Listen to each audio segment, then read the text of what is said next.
is the Redeemer.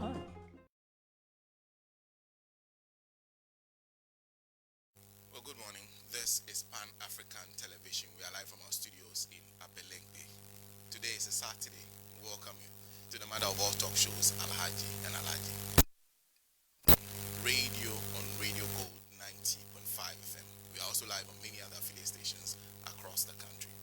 This morning, I start on this note. This is a statement issued by the President himself, John Dramani Mahama, and it's headed on the occasion of 3 days of national mourning in honor of Her Excellency Nana Akufo-Addo Ajimaro, former First Lady of the Republic of Ghana. And it says, whereas the Republic of Ghana has lost one of its distinguished daughters, Her Excellency Nana Akufo-Addo Ajimaro, former First Lady of the Republic, whose passing has occasioned profound sorrow across our nation. And whereas Mrs. Ajimaro devoted her life to the service of our country with distinction, championing causes of women's empowerment, child welfare, and social justice, and leaving an enduring legacy of courage, compassion, and patriotism. Now, therefore, I, John Dramani Mahama, President of the Republic of Ghana, by the powers vested in me under the Constitution of the Republic and in recognition of her exemplary service to the nation and humanity, do hereby declare, 1. That the period from Friday 24th October 2025 to Sunday 26th October 2025 shall be observed throughout the Republic as a period of national mourning in honor of the late Nana Akufo-Addo Ajimaro. That during this period all national flags shall be flown at half-mast at all public buildings, institutions, diplomatic missions, and government establishments throughout the country and abroad. That citizens are encouraged to reflect upon her life of selfless service, dedication to Ghana's progress, and her unwavering advocacy for women and children. 4. That the government of Ghana extends its deepest condolences to her family, her children, and all who mourn this irreplaceable loss. Let this declaration stand as a mark of our nation's gratitude and respect for her exceptional contribution to Ghana's development and democratic journey. May her noble soul rest in perfect peace. Given under my hand and the seal of the Republic at Jubilee House, Accra, that was yesterday, to 24th day of October 2025. That's 2025. That's a presidential declaration. So 3 days mourning for former First Lady Nana Akufo-Addo Ajimaro started yesterday, will end tomorrow. Our condolences go out to the family, especially her children and the larger family alike. Okay.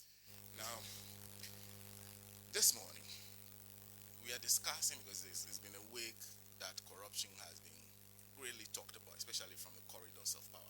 President met Auditor General, the Attorney General, met the Chief Justice to talk about what do we do with Auditor General's reports. That was the very first thing that happened, and there were conclusions about proper Auditor General and Attorney General. And then, of course, specialized courts are supposed to be set up for the purpose of dealing with Auditor General reports. Then there was the matter of the Deputy Attorney General granting an interview to a television station and indicating that the only drawback, they've been trying to start the process of repatriating former Finance Minister Ken Ofori-Atta into the country. But they have been delayed by the special prosecutor. They are the ones who made the request through the Chief of Staff to them. But they have asked for a docket to be provided to them, the docket based on which they have issued the Interpol red alert or red notice. And they are delaying providing that docket. The special prosecutor's excuse is that we have the dockets, but we did some recent seizures and searches, and we are adding the information we got into the docket. We'll finalize it before sending to the Attorney General. The Attorney General insists we want the docket in its current shape. So that issue came up, and then there was, of course, the oral, an update on the cases that were being followed. We know the National Cathedral, a new audit to be conducted. We also know that they are pursuing a case that involves JA Plant Pool.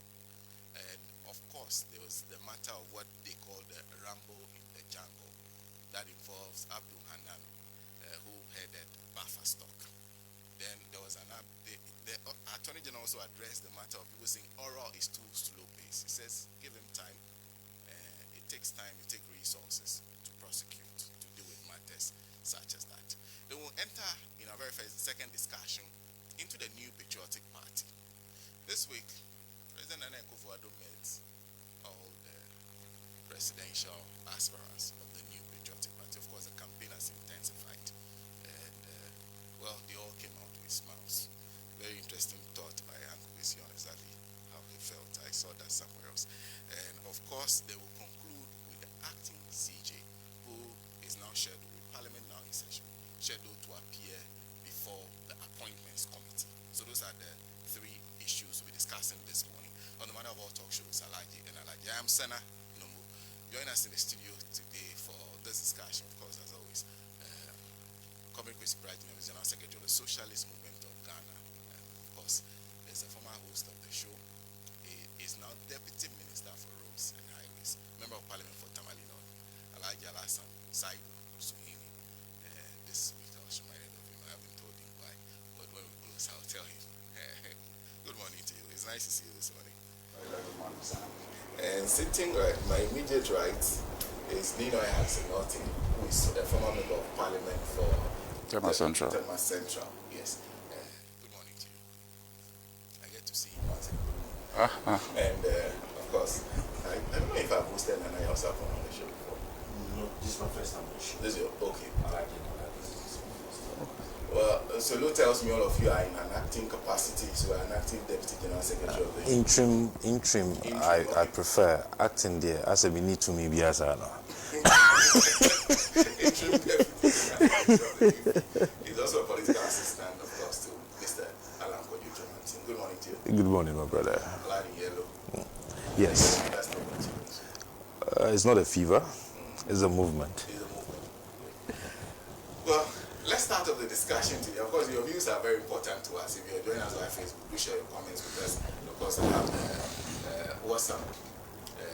I have it here. So if you send a message by WhatsApp, I'll read it out as we go along in the show. Let's start with the matters on oral and, of course, the Office of Special Prosecutor, among others. We'll start with Honorable Alasan Sweeney this morning.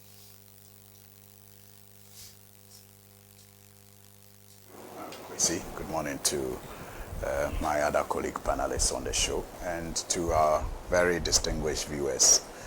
Good morning. To the very good people of the Tamale North constituency, I send you my very grateful greetings. And let me start, Senna, by extending heartfelt condolences to the family of Mrs. Rollins, Nana Konedu Ajiman Rollins, the daughter, Dr. Zanato Rollins, who is a colleague in Parliament, a third-term member of Parliament like myself. We entered Parliament together. I can imagine, I can only imagine what she and her siblings may be going through now, and I pray that the good Lord will grant them the serenity of mind and the presence of mind to accept the ways of God. And we all stand in solidarity in mourning with them as a nation, as directed by His Excellency the President. It is not a secret that the party that I belong to was significantly influenced by Mrs. Konedu Ajiman Rollins in its formative, years. She can debatably be described as the mother of the NDC, who birthed the party alongside the other great comrades that we know. And we forever remain grateful for the sacrifices that she and the husband made to establish the NDC as a solid tradition that has grown to win and lose elections in this country in the last couple of decades, and to also champion development in various parts of the country. She stands out as one of those who led the charge for women empowerment in this country. Controversial as it may be, the history of women empowerment in this country will be incomplete without the role that she played. And we forever will cherish and celebrate that about her. And we pray that her Lord would accept her and forgive her for her trespasses, as he will forgive all of us for our trespasses as well. But the NDC remains very grateful for the role that she played. It doesn't matter that in her later years she had some disagreements with the party. We continue to hold in high esteem the contributions that she made to bring the party, the NDC, this far, and we console the family and condole with them at the same time. Now, Senna, the issue of corruption and the need for the NDC to prioritize its fight is not only politically expedient, but I will say it's democratically expedient as well. I said before the last general election that the life of our democracy was going to depend on how, the NDC government fought corruption after the victory that was quite obvious even before the elections. And I still stand by it, because so many of our population are beginning to lose confidence in the democratic experiment, especially because of how they see political players fleece the nation and get away with it. It is therefore, or it wasn't surprising to me when during the swearing in of His Excellency President Mahama, one of the leaders from Africa who drew the loudest applause was the leader of Burkina Faso, who had just successfully overthrown a democratically elected government and was seen to be championing anti-corruption.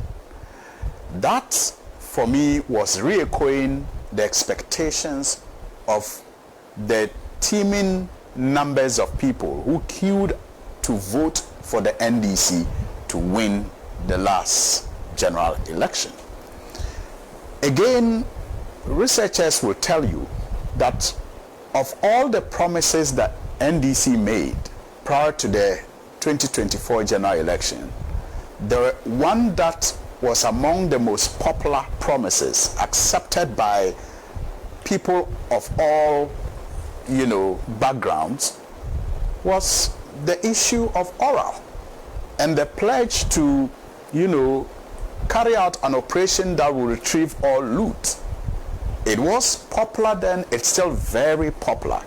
And so the life of our democracy, to a very large extent, depend on how we send a signal to majority of our people that this government is different. This government is not only committed to not stealing their resources, but is actually also committed to retrieving resources that have already been stolen. It is one major way of, instilling confidence once again in our democracy and making people believe that even without a coup, even without a military leader, people who engage in corruption can be punished. It is the expectation of many people, and we have to live up to that expectation. It is in the light of that expectation that I am excited about how the Attorney General has approached his work so far. Some have criticized his approach, but I wonder on what basis they do so. Because, Senna, a prosecutor is allowed and permitted, in my view, to state his convictions on why he is engaging in a prosecution. I don't think that any prosecutor with an iota of doubt about a case will continue to press on. So before charges are filed against a person by a prosecutor, the prosecutor may have been absolutely convinced about a wrongdoing. Otherwise, there's no need to, bring a charge against anyone. Because you know that the burden of proof is on you, the prosecutor, as far as our laws are concerned. And so, unless you want to engage in frivolity, there's no point in bringing up charges against somebody when you have some doubt about the charges you are bringing. And so just as a defense attorney has the right to address the media and state reasons why he thinks his client is innocent and give convincing or things that he thinks are convincing enough to defend the client, a prosecutor is also entitled, in my view, to strongly state his position on why he is bringing charge A or B against a defendant. I think it is in that context that we must view what the Attorney General is doing. The Attorney General is a prosecutor, and he is convinced beyond reasonable doubt that he has a case against the people that he has named and has charged. And so it is for him to state clearly and emphatically why he is going to court. It is up to the judiciary to agree with him or not. If the judiciary disagree with him, it is now for us to begin to wonder if our Attorney General is up to the task or not, and if his analysis of the situations are good or not. It is now at that point that we will assess the integrity, will assess the capacity and the intellectual capacity and resource of the Attorney General. But at this stage, for him to have doubts about charges, then it already gives you an indication that he may not get a successful prosecution. So he ought to be very convinced that the charges are solid.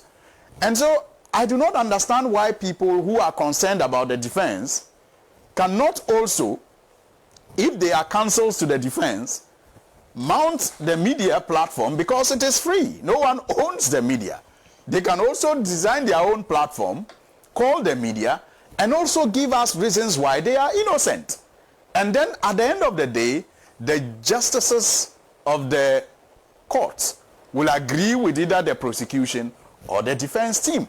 It is as simple as that. But what is done for me is not novel, because in other jurisdictions it is clear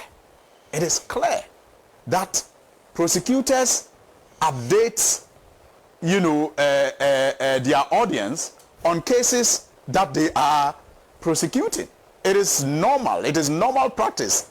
Tune on to CNN, tune to BBC. You will hear prosecutors on several cases updating citizens and their audience on the state of the case and why they are going to court. It is very, very normal. Today, I'm sure if you watch CNN from morning to evening, you will find one attorney or the other addressing the media on one case or the other and stating reasons why he is in court or she is in court. It is very, very normal, and there's absolutely nothing wrong with it. After all, Senator, let's not forget that our Constitution says that justice is done in the name of the people. And so if the Attorney General is leading that justice that the people are seeking, how better can he carry the people along to be assured that this justice that he is seeking is actually going to be in their name? How better can he do that?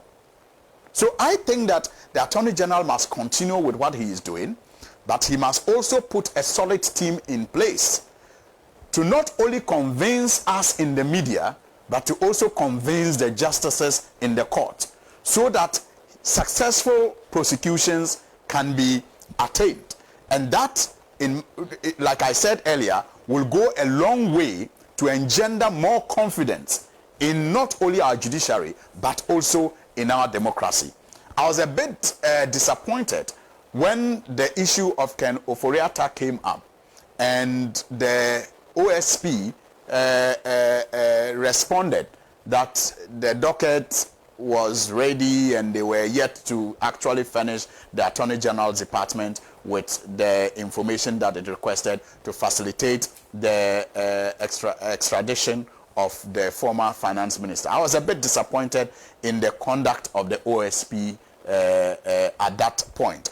But generally, I have never really been very confident in the office. I have always had my reservations. From the formation of the office, I've always had my reservations about, what the office was going to add really to the fight against corruption. I am for the argument that there's a need for us to look at separating the Attorney General's office from the Minister of Justice, just so that we can give more bite to the fight against corruption, especially when it involves even sitting, government officials. But I didn't think that, I was hoping that the Office of Special Prosecutor will play that role. But from the way it was formed, my hope was immediately even dashed at that point. I didn't see the office really playing that role of, being that independent to complement the prosecutions of the Minister of Justice and Attorney General in the fight against corruption. And so I sometimes feel indifferent when issues about the OSP come up. But on this particular case of the extradition of Ken Ofori-Atta, I was disappointed that the OSP office didn't live up to the expectation of the Attorney General in facilitating his extradition, because the former finance minister is a prime person of interest as far as the issues of corruption that took place in the last 8 years is concerned. He's a prime person of interest. And so issues related to him should not be frivolous. And I thought that the splashing of the headlines about he being a wanted person would have also been followed up with very, immediate steps to ensure that he was brought back home to face justice. And so for the conversation to seem to suggest that some alacrity was not attached to the processes that will enable his extradition felt disappointing for me. But by and large, I want to once again encourage the Attorney General, Dr. Dominic Ayine and his team, to continue with what they are doing and to put their house in order well, so that they can actually secure successful prosecutions for us. Because the life, like I started with in the beginning, of our democracy depends on the successful prosecutions and the success of oral in general. Many people will begin to have more confidence in our democracy when they begin to see that people who engage in corrupt practices are actually being held responsible and punished even under a democracy.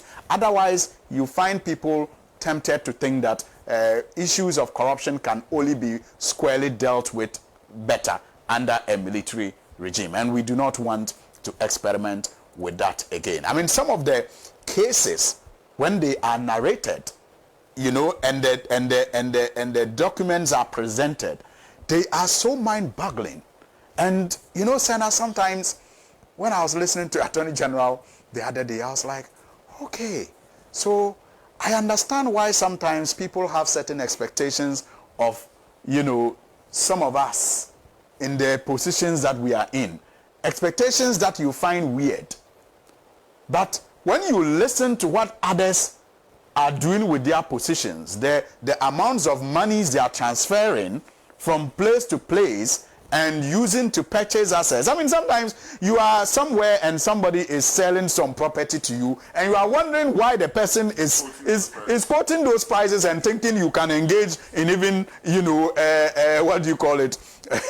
You can engage in a purchase conversation. You know, so you begin to understand why people have certain expectations of us politicians in general.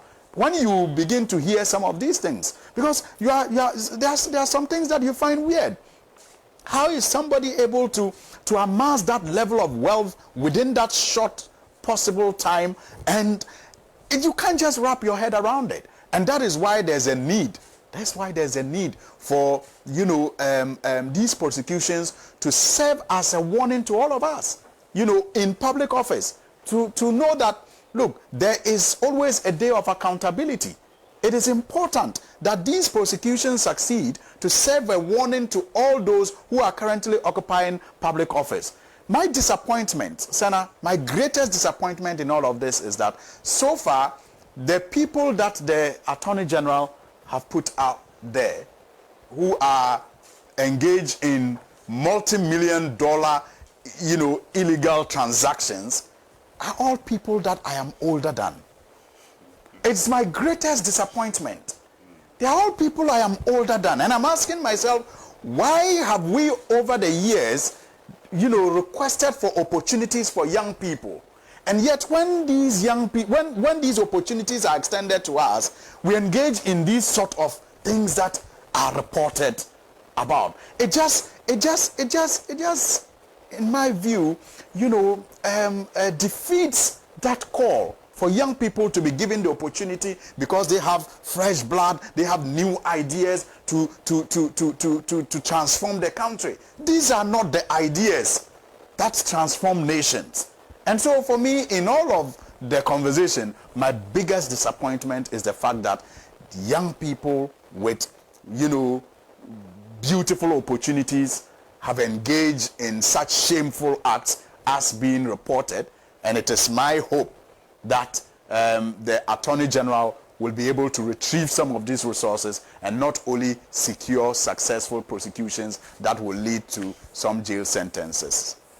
Thank you very much. Of course, we are talking about The fight against corruption, specifically oral OSP. Let me put on record that Abdul Hanan has actually stated that the things being said are factually. And that's what I'm saying. I mean, the prosecution must be tolerated to state his case. The defense must also be tolerated to state his defense. But let the judges determine who is right, and then the citizens will pick the pieces from there. Okay. And I'll come to you, Ni, shortly. But before that, let me do just a couple of messages that we're getting on Facebook. This Prince Duzo, who says, "Rumble in the jungle, God really save Ghanaians. Let us all continue to pray that every generation will see and experience John Dramani Mahama as leader. That is Prince who sent that. That's Agumas Sebastian, who says the OSP does not appear as someone that is serious enough for this task. Government can do better on this Kenofoyata matter. Why does it appear as if government is not interested in dealing decisively on these allegations of misconduct by some past government officials?" There's Susan Apanyo, who says there is a lot of misinformation and disinformation in the Ghanaian society. There should be proper education on systems and procedures, as well as a determination to take out time-wasting proceedings and restore respect of rule of law and order. The lawlessness is consuming us as a nation. And the earlier we address this conquer, the better for us. Actions and consequences must not be based on personality or affluence. There should be equality and justice at all levels to deter corruption in our society. Susan, thank you very much for that. There's Suleiman Abdurrahim, who says, "Fighting corruption is not as easy as people see it. Ghanaians should exercise patience." Okay, this one is from Fadil Rahman, who says, "I would like to say a special good morning to Honorable Alhassan Sweeney. We now know the essence of holding a ministry like the roads and highways, with respect to the works on the ground. We are seeing much more improvement as far as road infrastructure is concerned in the region and the country at large." Well, that's coming from Fadil Rahman, who sent that. Me? Good morning, Senna, and good morning to our chair's viewers and listeners. I also want to take this opportunity to extend my condolences to the Rollins family, especially our sister Zanato, who we served in Parliament with. and her siblings, and the entirety of Ghana. I mean, Nana Konadu, those of us who were born in the 80s, 90s, or grew up in the 80s and the 90s, virtually she was a staple in our homes. Every 7 p.m. news on GBC, she was there. You know, I remember some of her clothes, her shoulder pads, and her, I don't know whether it's a bandana or some, yeah, the headgear and all that. You know, she was like a fashionista. I mean, of her time. Maybe something similar to what Samira does these days. You know, so she also made her mark in the politics of Ghana through the support to her husband in the revolution and all that. I mean, for me, where I stand politically, I see the revolution as something that was not necessary, you know, especially the 81 coup and all the things that came with it, the excesses, the issues. There's so much. I mean, whilst we also speak about her, obviously, positively, there were negatives too that we also have to raise or sometimes let the people know. It's part of our history. So maybe I'll end it there on that issue. I wish them all the best. May her soul rest in peace. And Senna, you know, this issue about oral, you know my position on oral. I've told you oral, I have no problem with oral whatsoever. I've said it time and time again because it's an information gathering process. That was what it was. They've gathered a lot of information, which is good. We are getting snippets of it, which is good. But listening to the Attorney General this week, in fact, some of the things that we are hearing, it's beyond comprehension. If they are true, it's really beyond comprehension. We're not talking about small money, though. 1.4 billion Ghana cedis. Do you know how much that is? $100 million. Is that small money? Do you know what? Ask Mr. Minister what $100 million will do in his ministry. Do you know how many roads it will fix? $100 million shared by 5 people. Senna, we're not talking about small money. People are buying homes in Ghana for $1.6 million. They have outpriced all of us sitting here. We can never buy those homes. In fact, it baffles me that there are homes in Ghana for sale at that price. When you can buy homes in New York, mansions in Texas and co for $300,000 or less. There's no way you can go to anywhere in America and pay $1.6 million cash and the FBI will not come looking for you. It's not possible. That's the reality. You might have to, you definitely have to go and take a mortgage. Even if you have the money sitting, you would have to take a mortgage and guarantee with your money. That is how societies are built. So the first thing, in fact, it's not just them. Even the real estate company that receive the money must be questioned. You see beautiful flats coming up, apartments all over the place. Go and ask the base price. The minimum is like $250,000 and they have all been bought. So people buy 10 apartments at a go and nobody questions it. Nobody asks questions. You see young men in certain vehicles. I'm not saying people are not working hard. There are people who are working hard. But some raise eyebrows, question marks, question marks, question marks. But I know that our security and intelligence agencies, they know. The BNI, they know. So sometimes it baffles me that we have to wait till after an election before their reports come out or we get to know what the work that they have done. Yoko, they know. They know.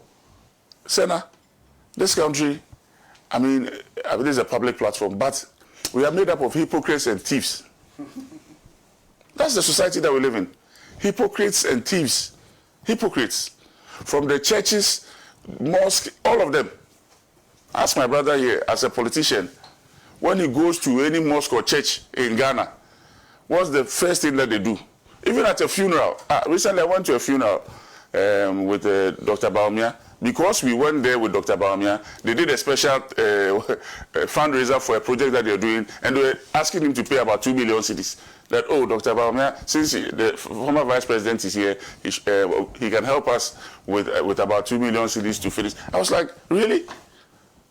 In a church, at a funeral. In fact, it was Glover's brother's funeral. I sat there quietly and I watched. And that was what the guy with the mic was saying, because his expectation is that politicians have come there, and therefore we must be able to help him raise money to do their project. There's a church in my constituency that my predecessor went there, and I also went there. We went to campaign there, and they asked us for 11 air conditioners. My predecessor walked out.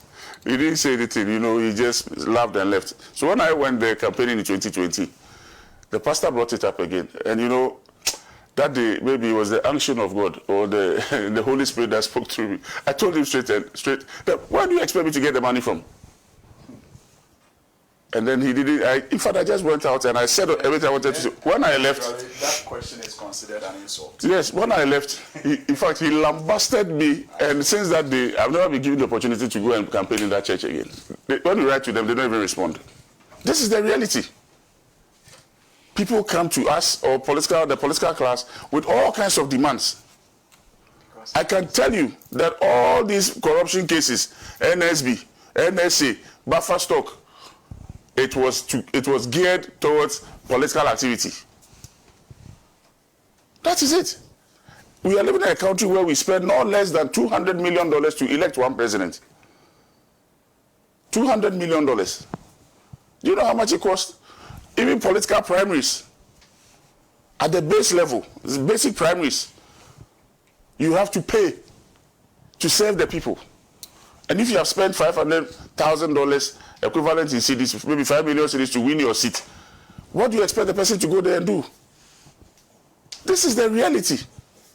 The corruption is directly proportional to the cost of our political campaigns.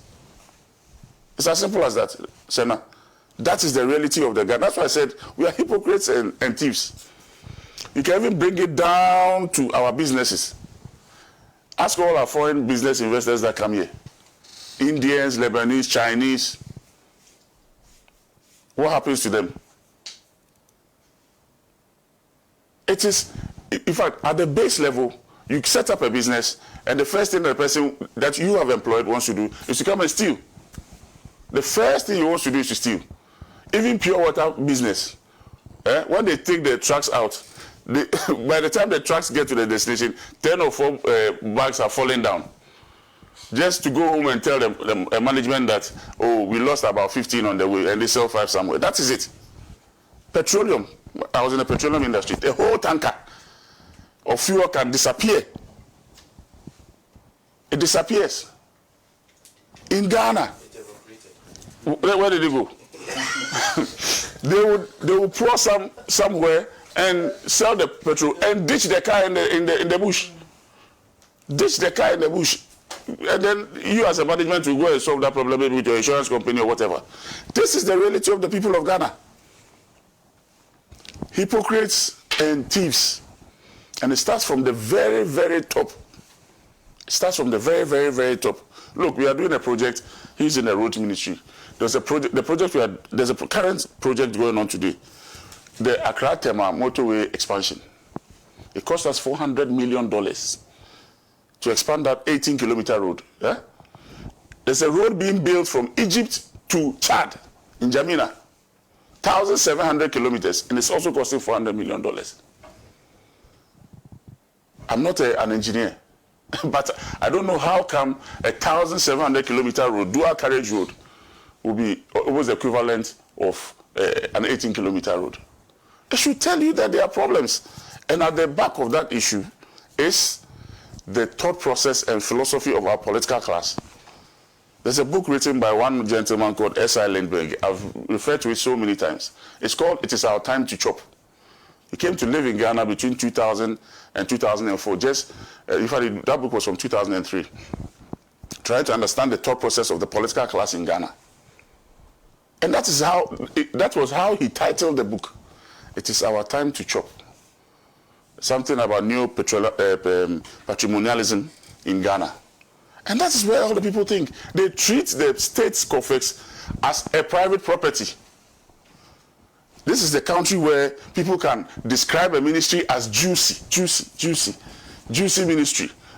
So really, your ministry is a juicy ministry. That's what the journalists call them. Yes, juicy ministry. What is a juicy ministry? It means that when you go there, you can make money. I'm telling you. People see you and say, oh, you didn't get any ministry appointments. Next time, try and get a juicy ministry. I say, what is a juicy ministry? Explain it to me. Senna, this is the reality. These things I'm saying are known to all of us. It's not something that is coming from the moon. It's not something that we've never heard before. These things are known to us. Even in Parliament.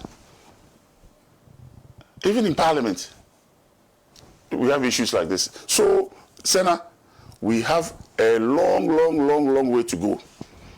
And look, if we don't nip it in the bud, the kind of chaos we'll see in Ghana will be worse than what happened in Madagascar recently. I'm telling you. Because people are having it up here. When you hear some of the things, you ask yourself whether it's worth it. But some of us are trying our very best to stay sane and be on the track. Trying our very best.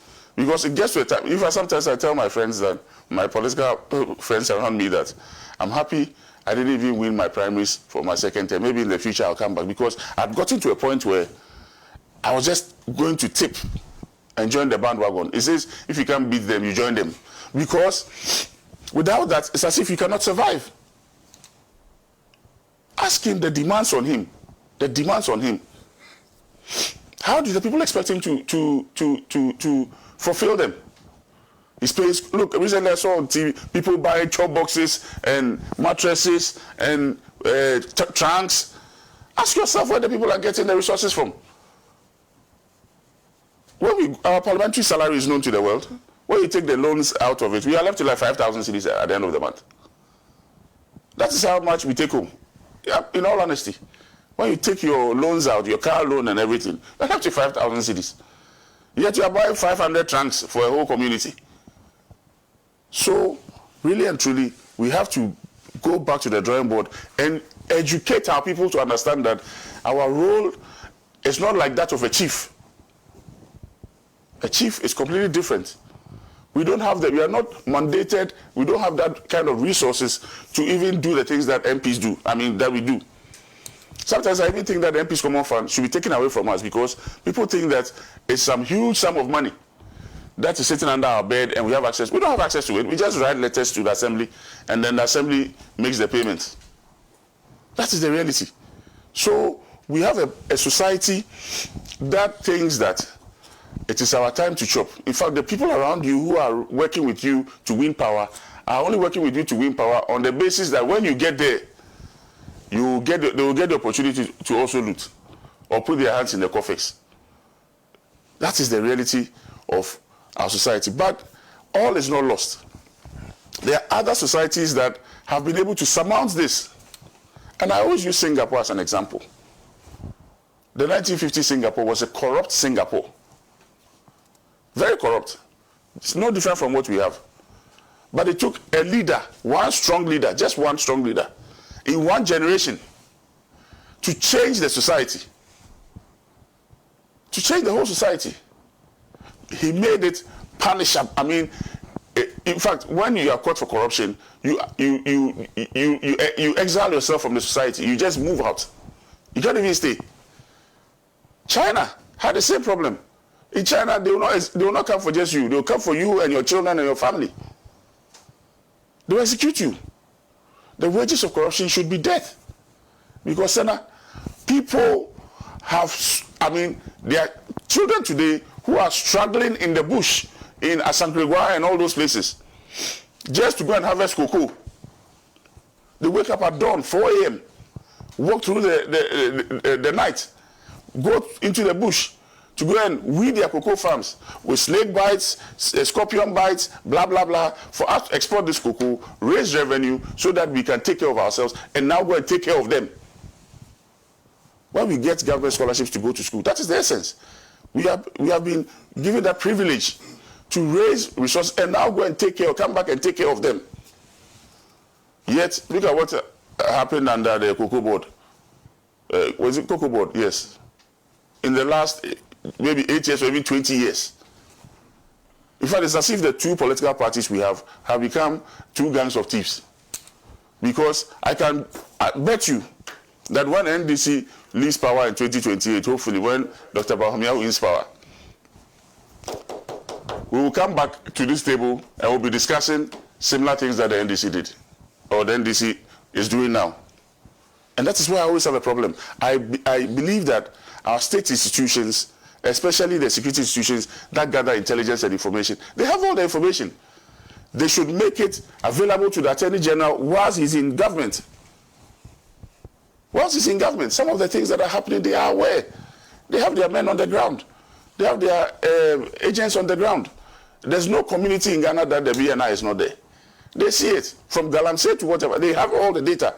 They know who are involved, who are sponsoring, everything. All these things that are going, accounts that are being unraveled and all that, are known. There are bigger ones that have not even come to the table, come to the fore, that we are hearing from the background. Huge. And Ghanaians are suffering. We are paying exorbitant electricity bills, exorbitant utility bills. Where people are buying homes in London and in Dubai. We are not talking about small money, my brother. There's so much unexplained wealth in this society that I think it's about time we take the bull by the horn and solve that problem. We need, and I'm hoping that His Excellency John Mahama will be able to stand his ground when it comes to his own people. Stand his ground. Because if we don't do that now, 2016, some of us had hope in Akufo-Addo that he would stand his ground. He will be a firm leader. It didn't materialize. It doesn't mean that though I'm a staunch member of the MPP, I hope that His Excellency John Mahama will be able to do otherwise. Stand his ground so that 2028 we will not come back to this same studio and table to discuss this matter again.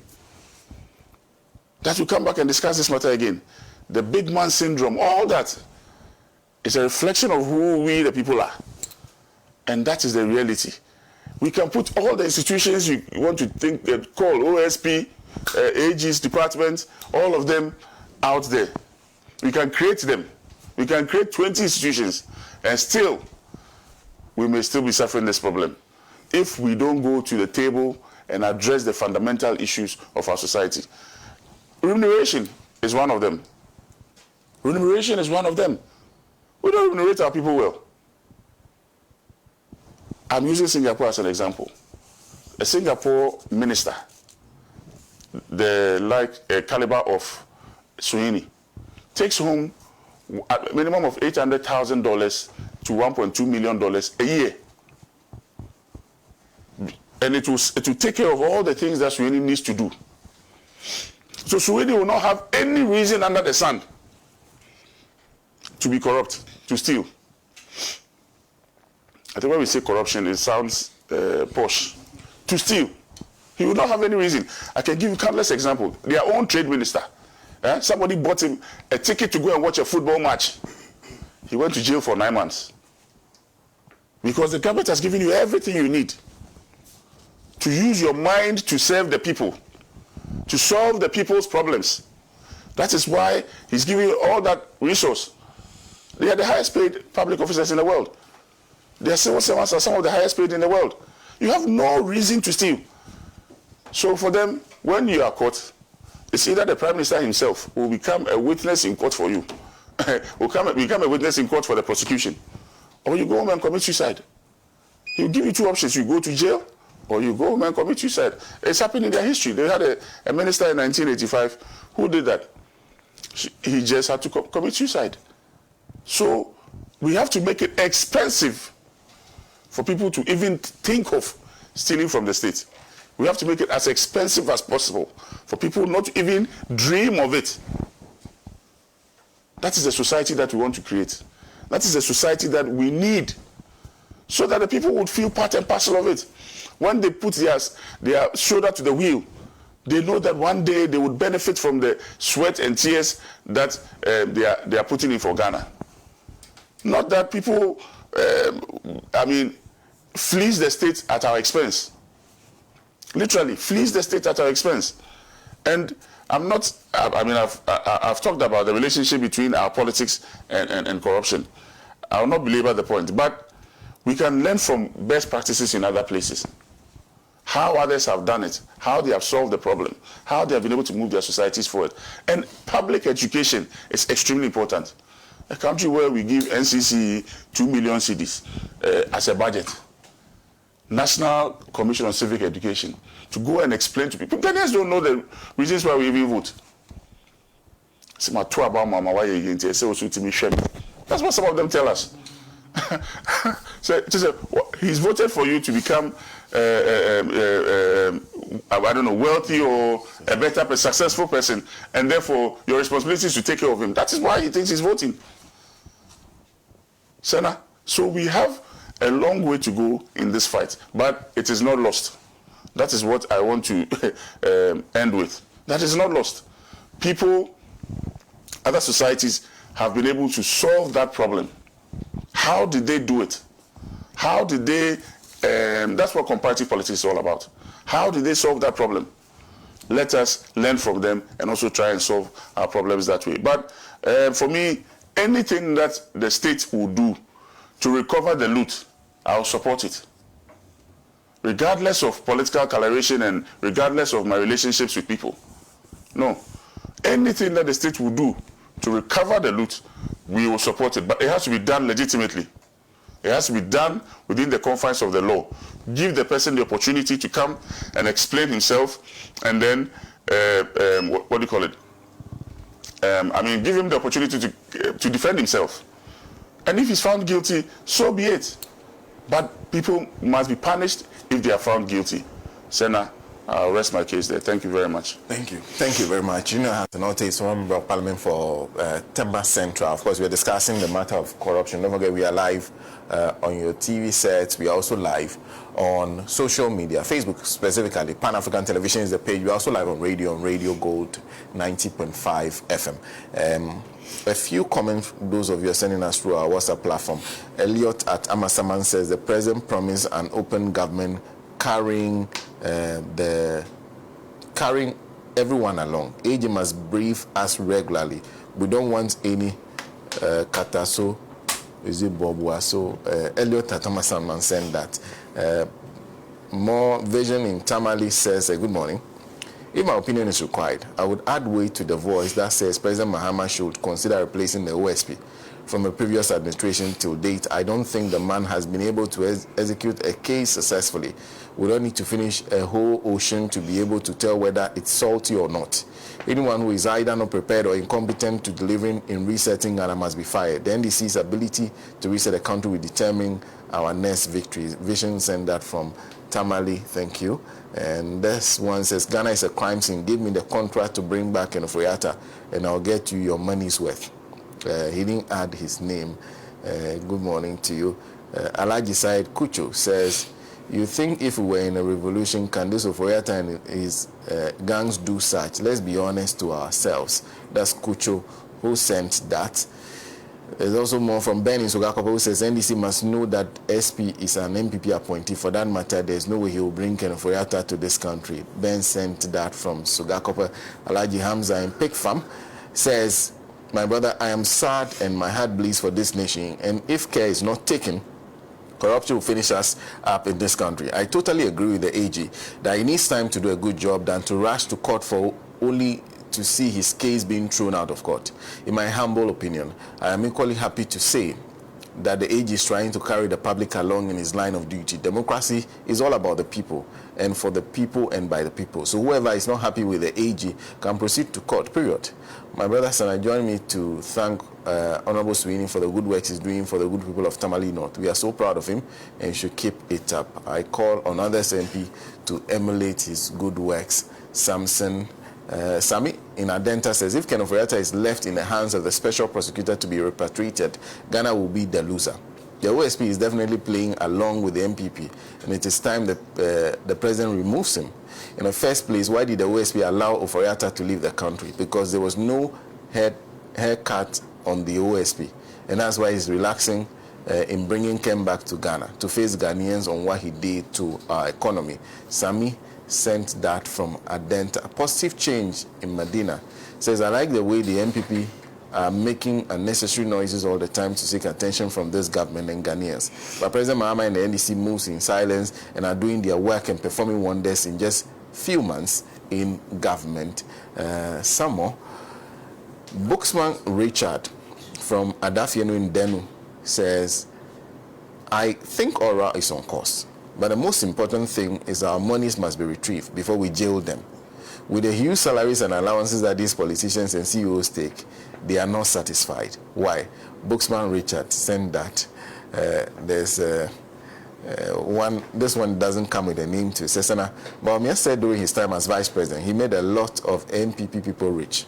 So if they give him the nod to become flag bearer and eventually becomes the president, they'll become more rich. Nobody is talking about how he made the people rich and where did the money come from. Thank you for that. And then there's Foster in Abeka who says, Nana Konadu, rest all in the bosom of your maker. We are reminding President Mahama on his own promise on dealing with all past scandals.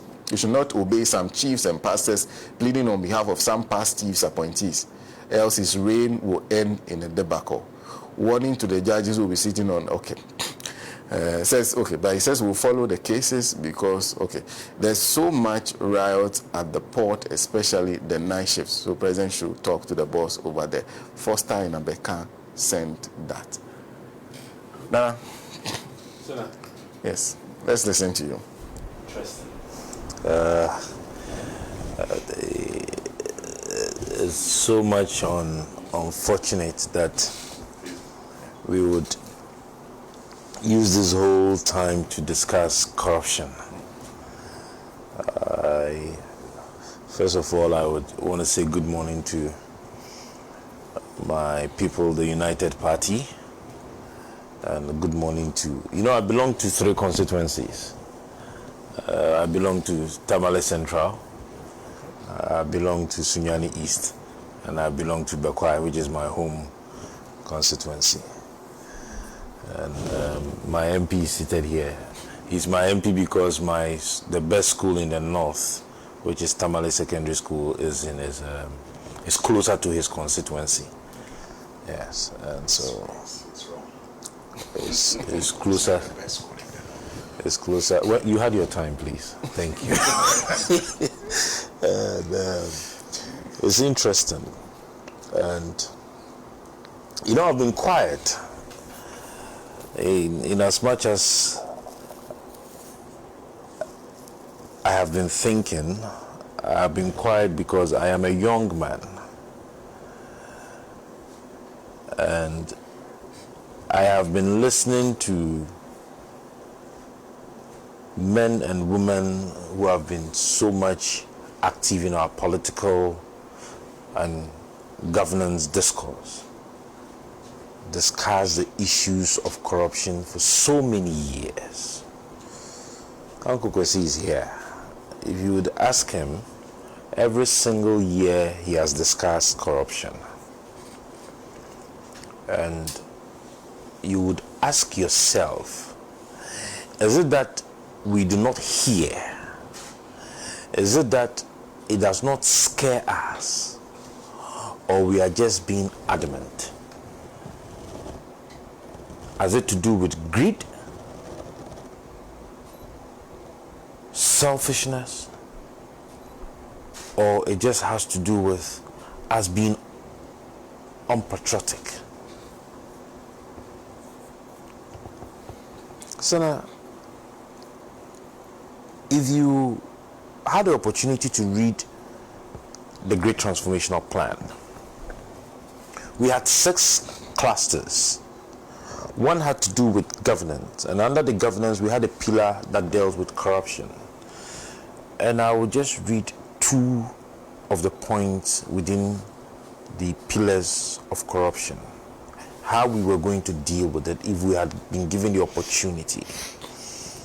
Number one says that demonstrate a leadership of personal integrity and political will to fight corruption and take decisive actions against politically exposed persons involved in corruption-related activities. Leadership of personal integrity.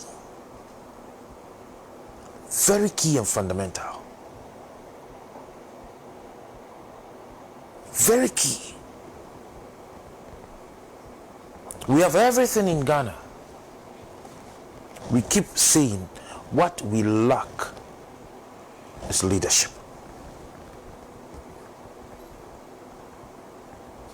When my leader was speaking quite recently during the unveiling of the name of our political party, he made a statement and he said that above all, if you look at what we stand for and what we are pushing, it rises on three: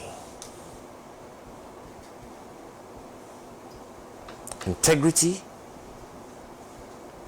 discipline, and ethical leadership.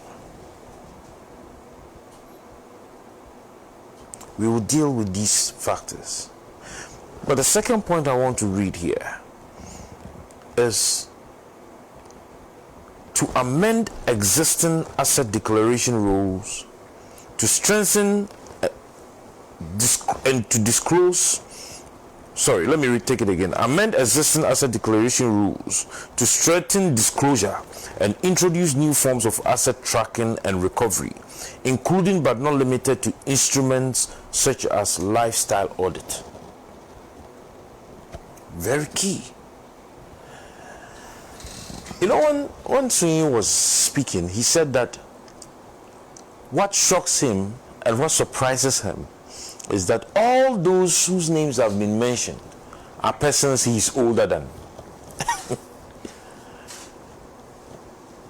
Are persons he's older than. On another platform, I have stated that I am not against God's blessings. I'm a Christian, I believe in it. I go to church, I pray. I go for all 9 services. You think God will just bless that way?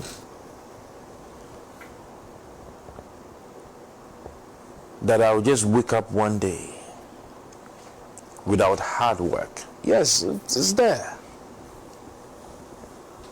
But not when you're in public service. And your salary is around 20 to 28,000. Your allowances for the month are not up to 10,000. And you wake up and you are able to raise $1.6 million to go into chain homes to go and purchase a house. When you do the calculation for the buffer stock thing that the Attorney General put out, and you convert it depending on the rate you use. The rate I use, which is 10 point something, give me 47 million Ghana cedis within a span, let's say, the entire 80 years. Sinner, why?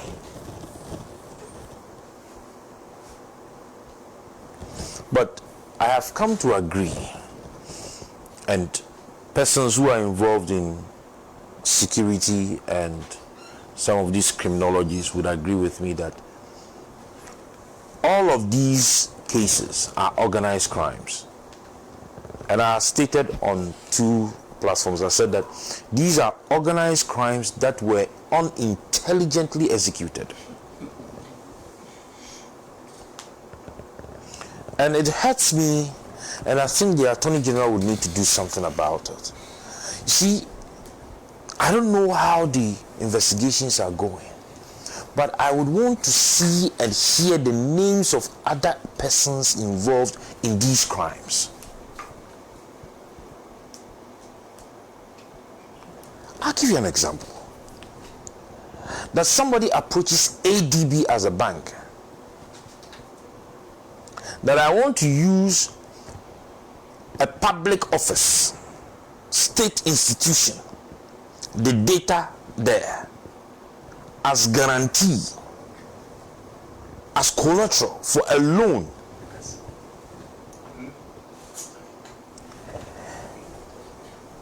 confidence, the impunity with which the person even gathered the courage to approach the bank should be dealt with. And the board, whosoever was involved, tells you that because of the ratio, the Bank of Ghana ratio they give on credit, we are not able to give you the entirety of what you are seeking. Not that it is wrong, not that it is unaccepted or unacceptable, not even considering conflict of interest, but the fact that the ratio cannot work. And somebody sat down to approve such a loan. And the person is still at ADB, working and enjoying and taking salary home. What happened to the correspondence?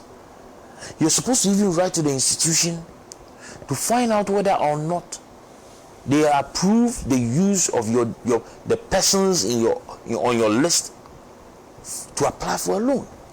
These are things that needed to be interrogated.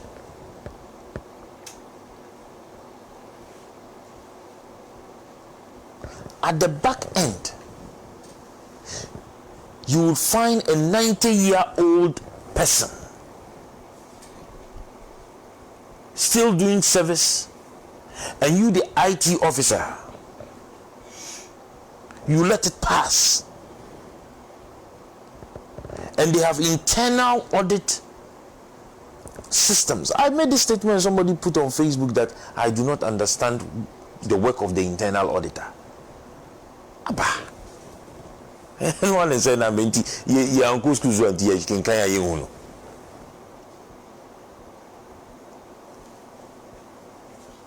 Really? These are organized crimes, and every person on the chain should be investigated. Whatever your contribution was, because you cannot do this without others being involved. So now if you look at Article 187 of the 1992 Constitution, which establishes the office of the Auditor General, if you look at the 7B, clause 7B, it says that may disallow any item of expenditure which is contrary to the law and surcharge.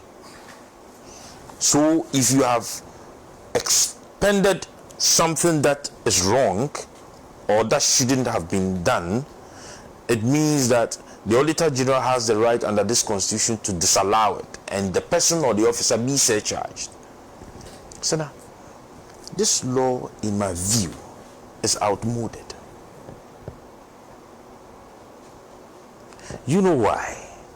Because it says it can be disallowed and surcharged. People deliberately would expend these items because the worst case scenario, it will be disallowed and surcharged. There should be inclusion of a summary dismissal and payment of interest. You cannot tell me the spending officer, the accountants and those officers do not know that they are wrong expenditures. They are aware. Recently something happened on the PAC, the Public Accounts Committee. And God bless the MPs who sat on the committee. Because if it were me, probably I would be in jail. Because how on earth do you attend the funeral, Angozi, of your staff? Donate. Instruct the officers around to pay benefits to the family and still validate payment of salary to that dead man that you attended his funeral. And the best the law can say is that you should be surcharged. And he had the nerves to even defend the matter. The law should be amended. Such a director whosoever should be fired that very day. His assets frozen. This is broad day thievery. But Senator, this is broad day thievery. Can you do this in the private sector? That you attend the funeral and still pay the dead man for what was done. And we watch this and we clap for them. We encourage corruption everywhere. Somebody becomes an MP, a minister, and in 30 seconds the person is driving in luxurious cars. No question is asked. Where is our society heading to? The former member of parliament made a statement, and I totally agree. You go into our churches, you go into our mosque, and people are healed without questioning. When was I was on my phone? I told the person, I'll mention his name. Just my old school page. We are doing some contribution. And I just sat here and did Momo, 200 Ghana cedis. Then a colleague of mine just comes on and says that, Nani Asapon, you are a deputy general secretary. You should pay $2,000. If I'm deputy general secretary, is the gold in my house? Is Bank of Ghana in my house? How do I pay to? Meanwhile, you've not paid. There's expectation. What they perceive. If I'm deputy general secretary, no, Sika machine V. How have you even asked me how much I earn? Whether or not it's even voluntary.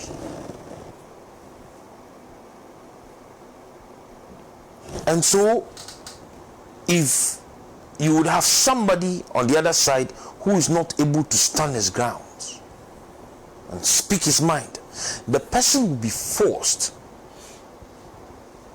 to do beyond his capabilities. Meaning you will be stealing. You become an MP and you were living in Kaswa before you became an MP. Kaswa from Fancheme. Then just because you become an MP, now you are able to buy a house at Chado within 4 years.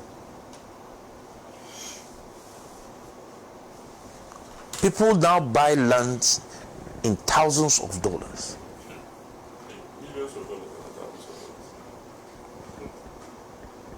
And I think that the BOG should introduce certain new rules in dealing with money laundering internally, especially with our real estate development and asset purchasing. So I had the opportunity I have some friends in Texas. When Honorable was speaking, I was contributing to. There's an area I visited in Texas, the lakeside. Huge buildings. Beautiful buildings. $150,000, $200,000. The most expensive one I saw was $470,000. Then I told my friend that 470, we purchased land with it in Ghana. And the 470,000, I'm talking about a 5-bedroom house with something like an attached boys' quarters and a huge landscape.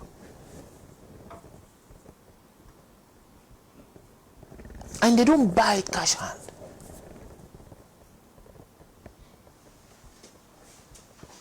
It is only here in Ghana that somebody is able to stand on his feet and make a transfer or a deposit of $1 million to purchase an asset, and there is no question is asked.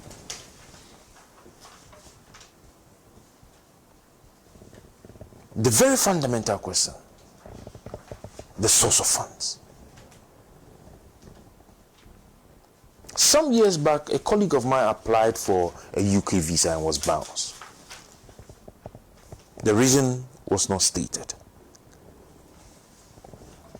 2 years after, when we did the analysis, then we realized that she's a public servant and she used her salaried accounts. And you know, you state how much you earn, you add your pay slip and other things. Apparently, she was doing a side business, and the revenue from the side business was being deposited into the salaried accounts.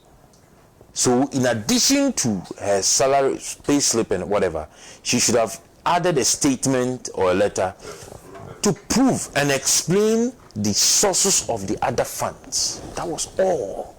They bounced her. But what do we see in our society? We don't even explain the sources of funds.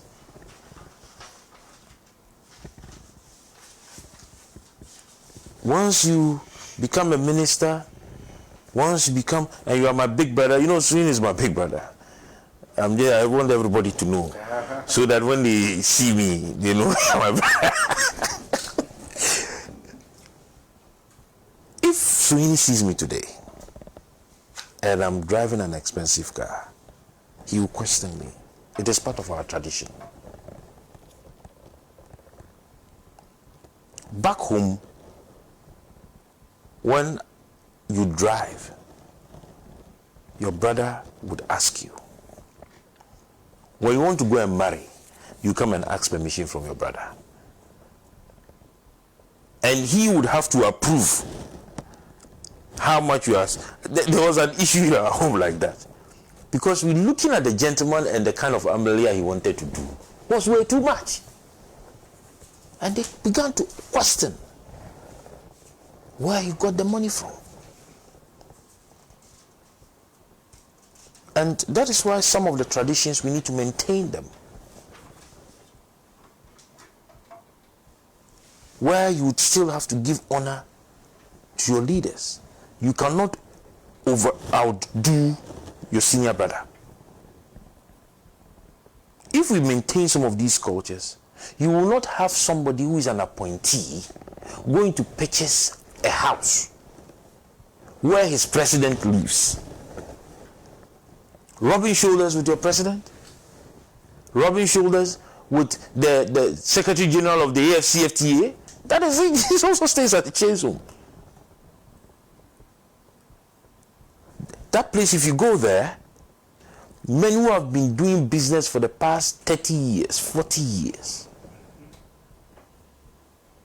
You just came in 4 years, and you want to go and buy a house there. Really?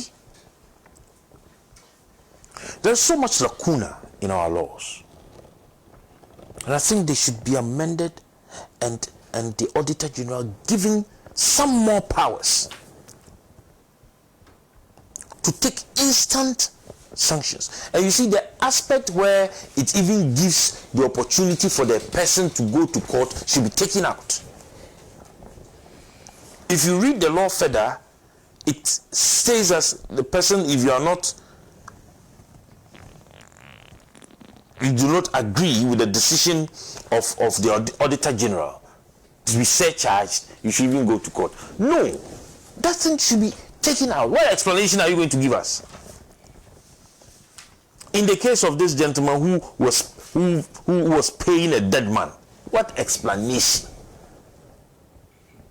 Senator, what explanation is there? It's not that we do not respect human rights, but what explanation is there that there was an invitation sent to the organization? Yeah? You nominated people to attend the funeral, including yourself. You went, you donated. You came back to the office, prepared his benefits, paid to the family. You are being searched out and given summary dismissal, and you want to go to court and challenge what? That, forgive my language, to those with with disability organizations, that when you were signing it, you didn't see that when you were doing the verification of the salaries, you didn't know. So when you went to the funeral, you didn't hear the name of the person who was dead. Is that why we are today? You would find chiefs who are supposed to be authorities, very revered in our society, lead to beg and mediate for corrupt people. Pastors, not the pastors. You would find pastors send text messages to beg. You will find MPs go to sit on the streets irresponsibly.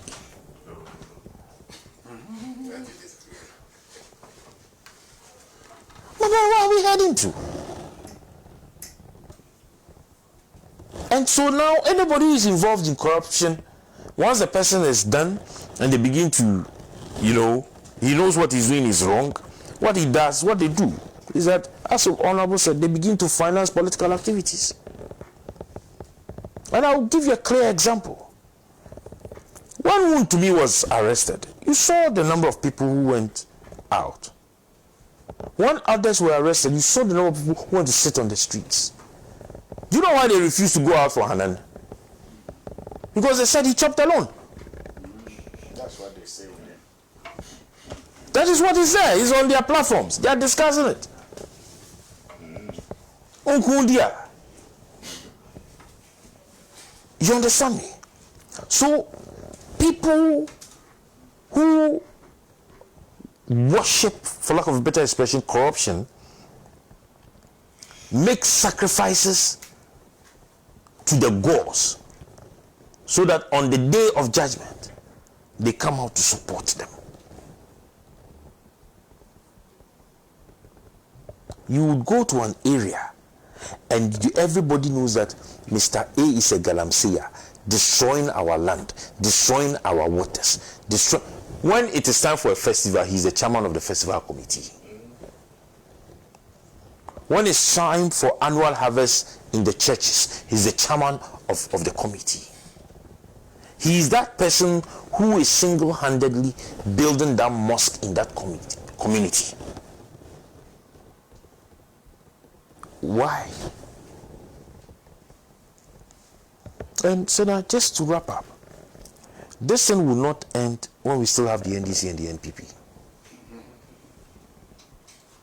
And everybody, you see, and some of you, the media men, should help us to carry this message to the Ghanaians. The political will to even execute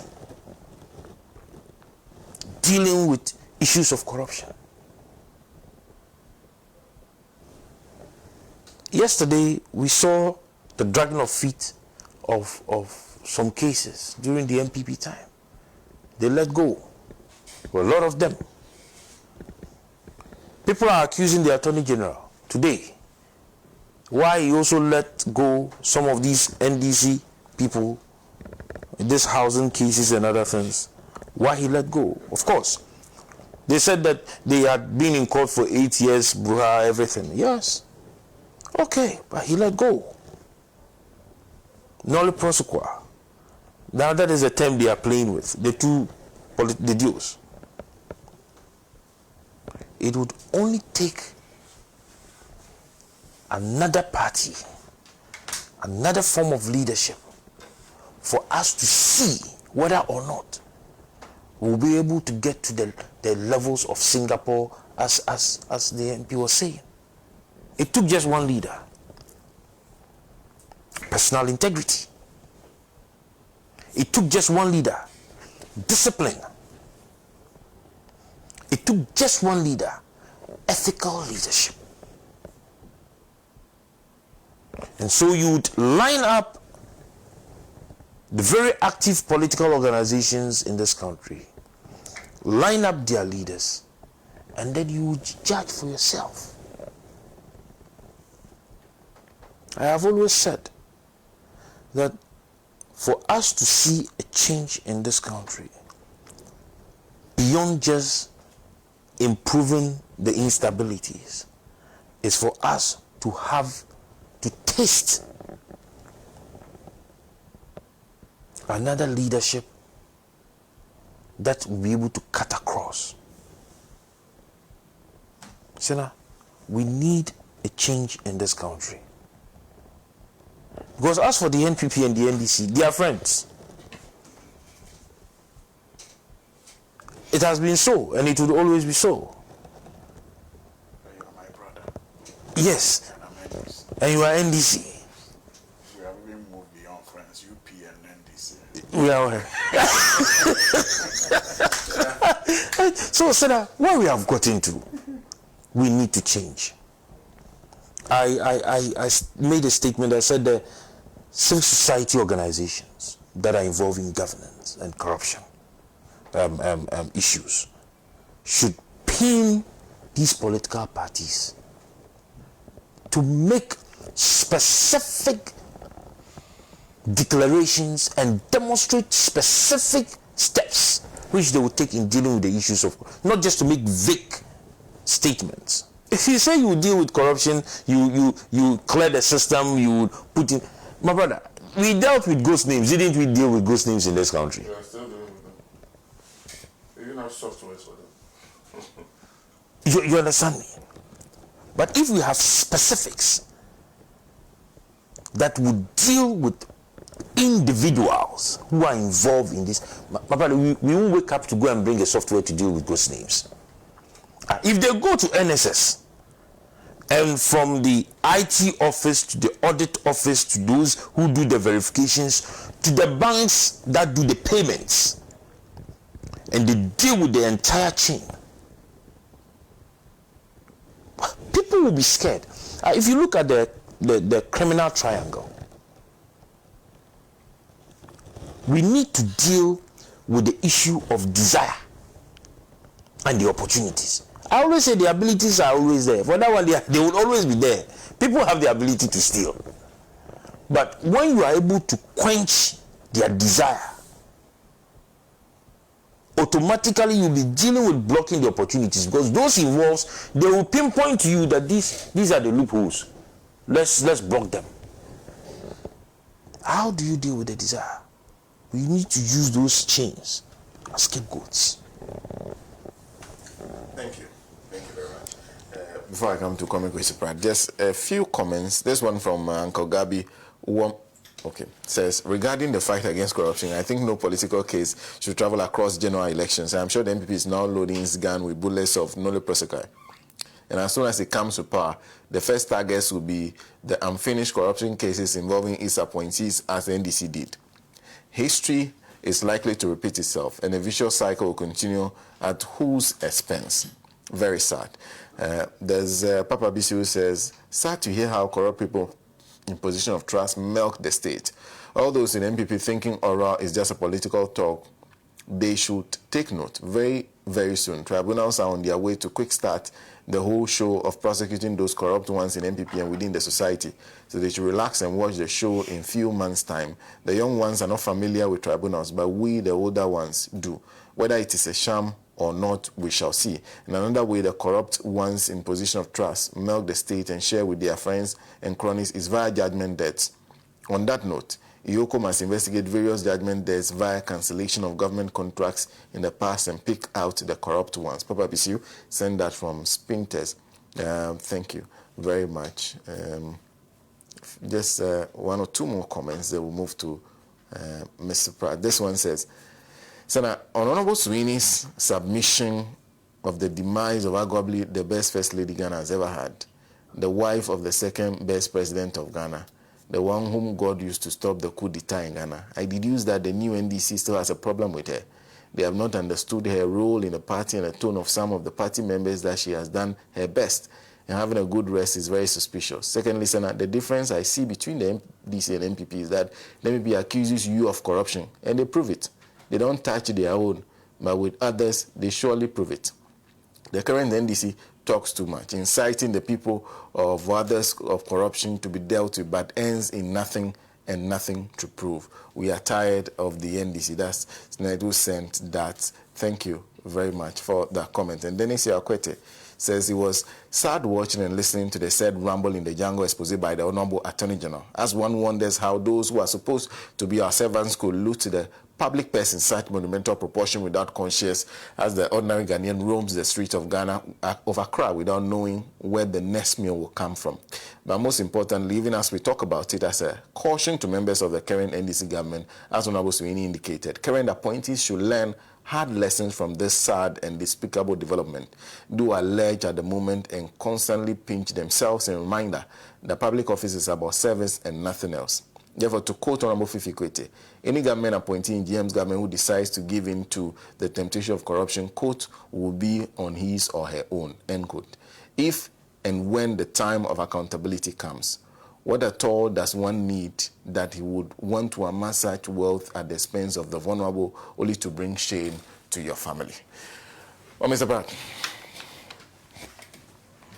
Well, I mean, Sweeney, first of all, I'd like to take note of the fact that some on this panel have paid glowing tribute and others have paid balanced tributes to the memory of Nana Konadu Agyeman-Rawlings, former First Lady of the Republic of Ghana. I like to take note of the fact that our very cultural ethos dictate that we speak no evil of the departed. And I've been listening very attentively over the last couple of days. And it does appear that this cultural ethos has been taken very, very seriously. Maybe that is how it ought to be. But you see, when such prominent persons exit the scene, I think it is important that we learn important lessons from how they lived their lives and how they exited. It is good for the current generation. It is good for future generations and so on. I have no intention of departing from the ethos that I've spoken about from the very beginning. But I'd like to say something on a lighter note. Suhini, the first time that I heard about jacuzzis was in relation to Nana Konadu Agyeman-Rawlings. It became such a big issue. I mean, today, if you speak about jacuzzis, it's nothing. But in those days, it was such a big issue. And for me, the lesson then was not about the cost of the jacuzzis. The lesson then was that even the Rawlingses were living with people who could not keep quiet about their lifestyle and the things in their innermost sanctums. Because a jacuzzi is not something you wear. You don't sit in it and drive around and so on. It's in your bathroom. So how did this become such a big national issue for debate and so on? Somebody very close to them was not happy. You understand? Yeah. Now, even the Rawlingses who still command some respect, admiration, and so on, cannot cover everything they do. And that is why people in public office ought to learn that they cannot keep every and anything secret. It's important. Okay. Now, the other distinguishing thing about Nana Kunedu Ajiman-Rawlings perhaps has to do with her political mobility. And she was very, very mobile politically. From all the stories that we have heard, she was, it is said, that she was born into a Convention People's Party home. And the expectation was that she would have become a keen advocate for the CPP and so on. She did not become. It is not her fault. You can't blame her for it and so on. But you see, even if you come to examine the 31st December movement, whose formation she has been credited with, there are many interesting things. I do know that many people who are old enough and who knew the beginnings of 31st December movement and so on, attribute the formation of the movement to a young woman who was called Cynthia Nuama, who died under very bizarre circumstances, I think in 85 or 86, Cynthia Nuama. You understand? But be that as it may, she's the one who is giving the credit. You can't take it from her. She was probably the most visible personality and so on. And that is okay, you understand? Now, again, history ought to be told in a manner which is fair and so on. And I'm a little older, and I do know the role that people like Dede, Ashikrishan, Hannah Kujo, and so on played in the mobilization of women. I do know the efforts that the Nkrumah government made in bringing women to the center of national politics and so on. To make a claim that it was Nana Kunedu Ajiman-Rawlings who for the first time brought women into the center of our politics and so on is problematic. But you can't blame anybody. You understand? You can't blame anybody. Those who were born in 1980 and so on, and who perhaps chose not to read history and only depended on propaganda on radio and television and so on, perhaps may come to that conclusion. And it is not their fault and so on. Okay. Now, there's something very interesting which has happened, and it's normal. Again, I make reference to our cultural ethos. Today, if you listen to the tributes, the outpouring of grief and so on, which party did she belong to? Is it the New Patriotic Party or the National Democratic Congress? I don't know. You understand?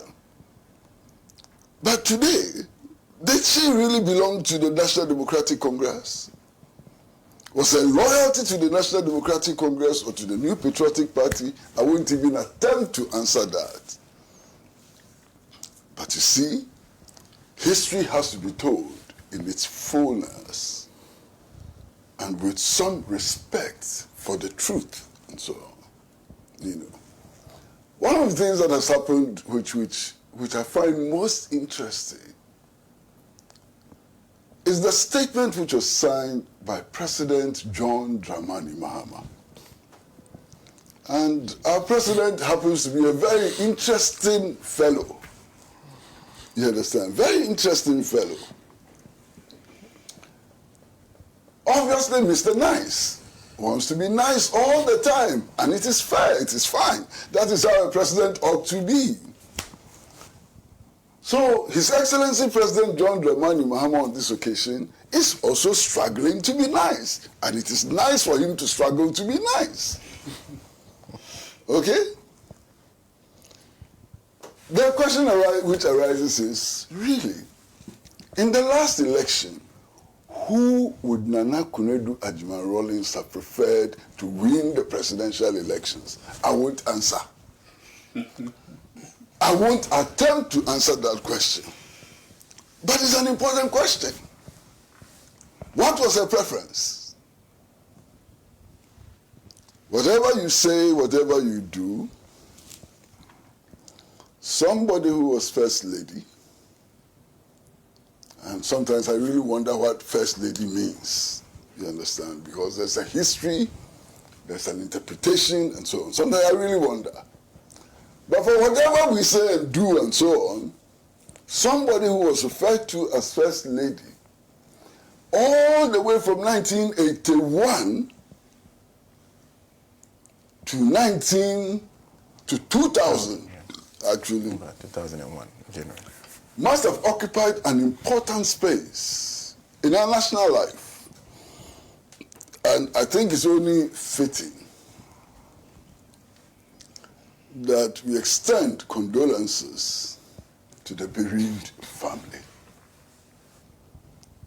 May whatever she did in her life, whatever she did, for good, for bad, for worse, whatever she did, become an example from which we can learn in order to build a buoyant and prosperous nation. Now to the subject that Suhini wants us to discuss. Senna. Oh, Suhini. I can understand. Anytime you come here, you confuse me. How many years did you host the program? Long enough. Anytime he comes here, he confuses me. But it's okay. That Senna wants us to discuss. The first point I'd like to make is that whether or not corruption will be punished, whether or not persons who are accused of corruption will be convicted and so on, does not depend on government. It doesn't depend on government. You understand? Because we have structured our society in such a way that when it comes to these matters, the responsibility of government is limited to prosecution. And the final arbiters in this matter are those who sit on the judicial bench. So it is not up to government to convict anybody. Understand? The Attorney General and his office may do diligent investigations. They may gather all the facts and so on. Eventually they have to place it before a judge who will make a determination as to whether the allegations are true or false. And who will also make a determination as to the kind of punishment to exact if it is proven that corruption has occurred or stealing has occurred or whatever. So we should understand that. And you see, the processes of investigating corruption, prosecuting corruption, and seeking conviction is a very complex one. It involves the police. And my goodness, I want anybody to tell me that the police can be NPP or NDC. Somebody must tell me that. But it involves the police. It involves statutory bodies. Like, is it FIC? Yes. Huh? Yes. It involves the National Bureau of Investigations. It involves the YOCO.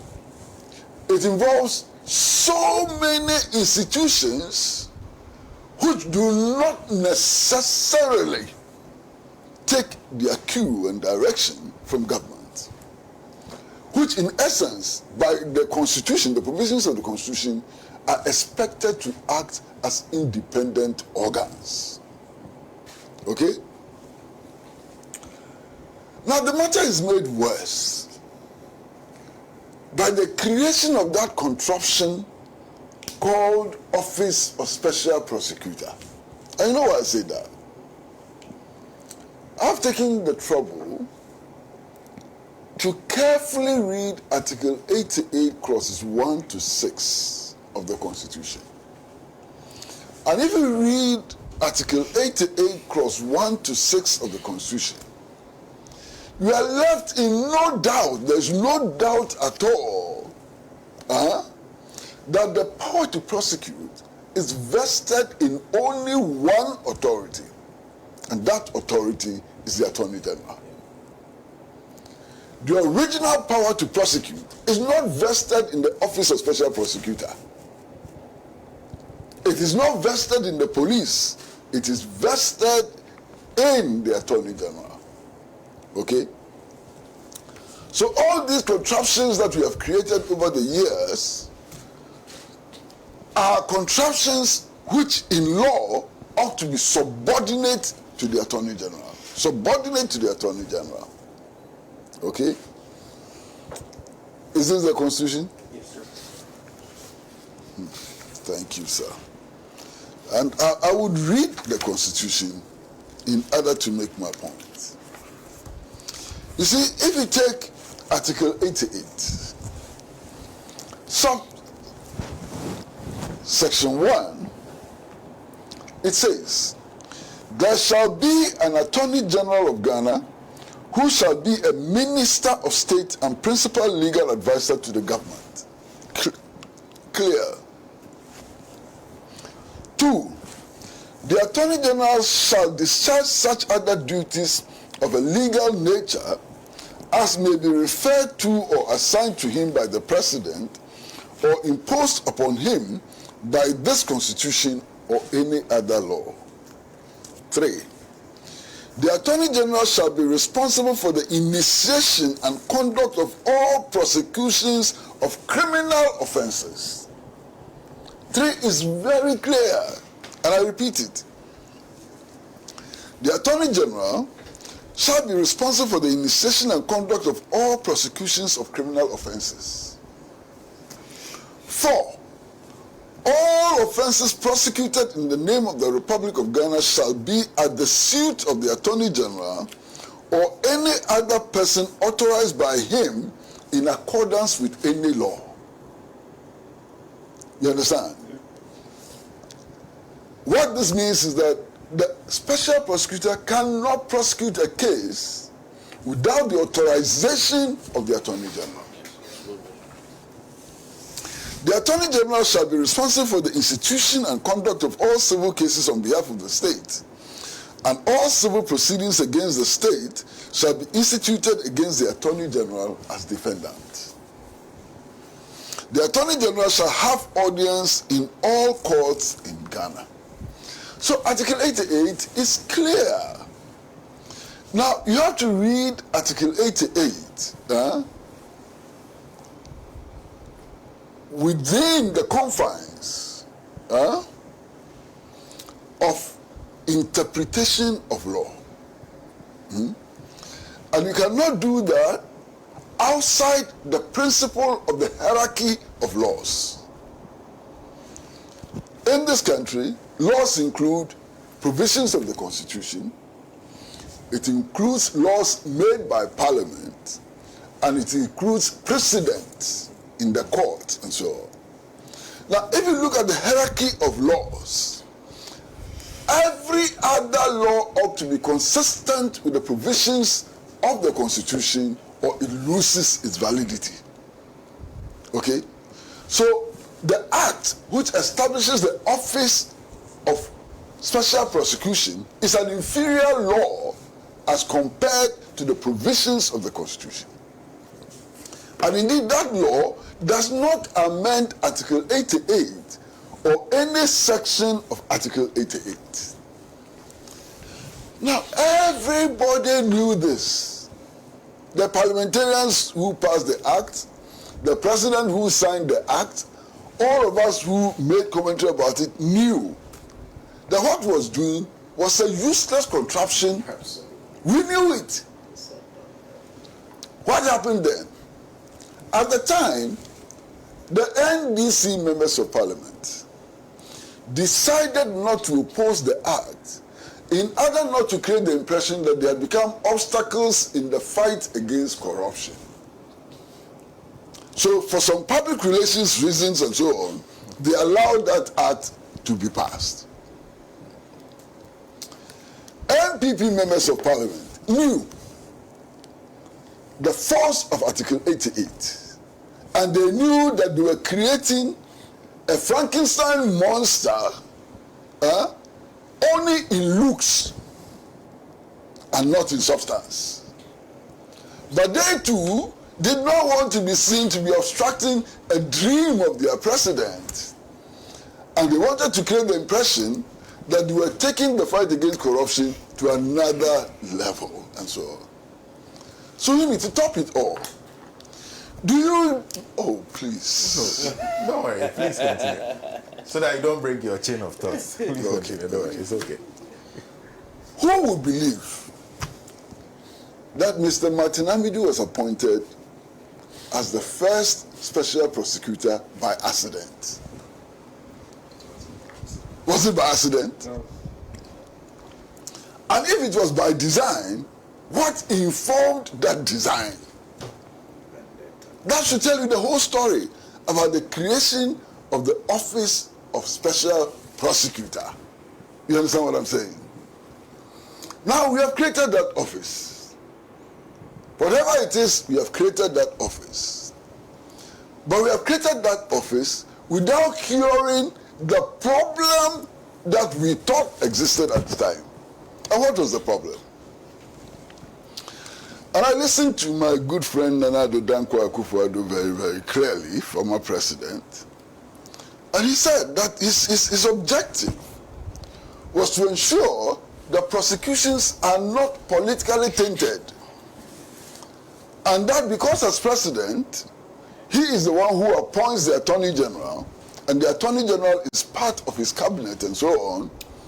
If the Attorney General were to go after criminal elements or those who had committed corruption and so on, the public perception is, maybe, that he was witch hunting. But in the final analysis, it's the same president who appoints the Attorney General who also appoints the OSP. So did we go or did we come? Doesn't make sense. We haven't cured any problem. You understand? Now, so that problem we sought to cure has not been cured at all, because OSPs are appointed also by presidents, and so we haven't cured that problem. But then in real practice, it is leading to some problems. You understand? Some problems. And one of the problems which has come up recently has to do with the case of Mr. Ken Ofori-Atta. And you see, I was going to say Suhini. Sana, listen very carefully. Why Mr. Ofori-Atta is not in this jurisdiction is the claim that he has prostate cancer. That's the claim. Suhini. Who doesn't that? I can bet my bottom cedi that today, even if you go on the bench, the judiciary, you will find judges who are working who have prostate cancer. If you go to the police service, It's like pregnancy. you will find high-ranking officers in the police service who are working who have prostate cancer. Even the OSP's office. If you go to the OSP's office, you are likely to find people there who have prostate cancer and are working.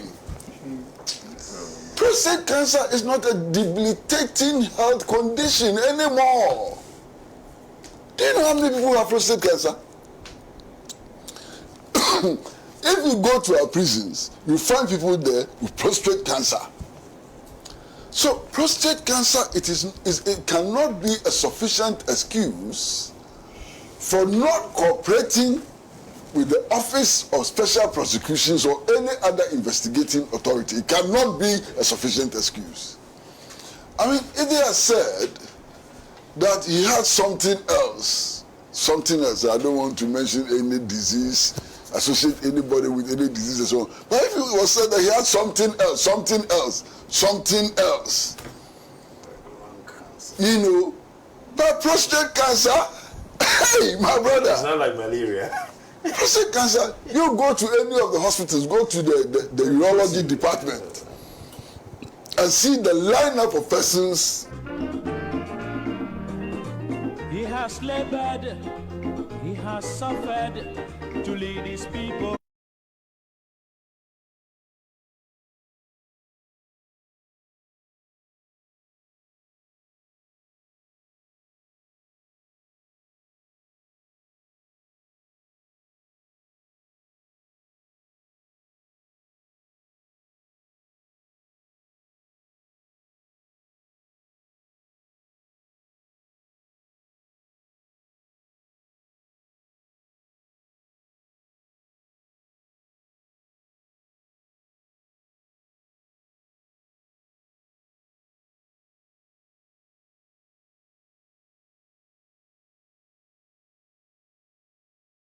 He knows that.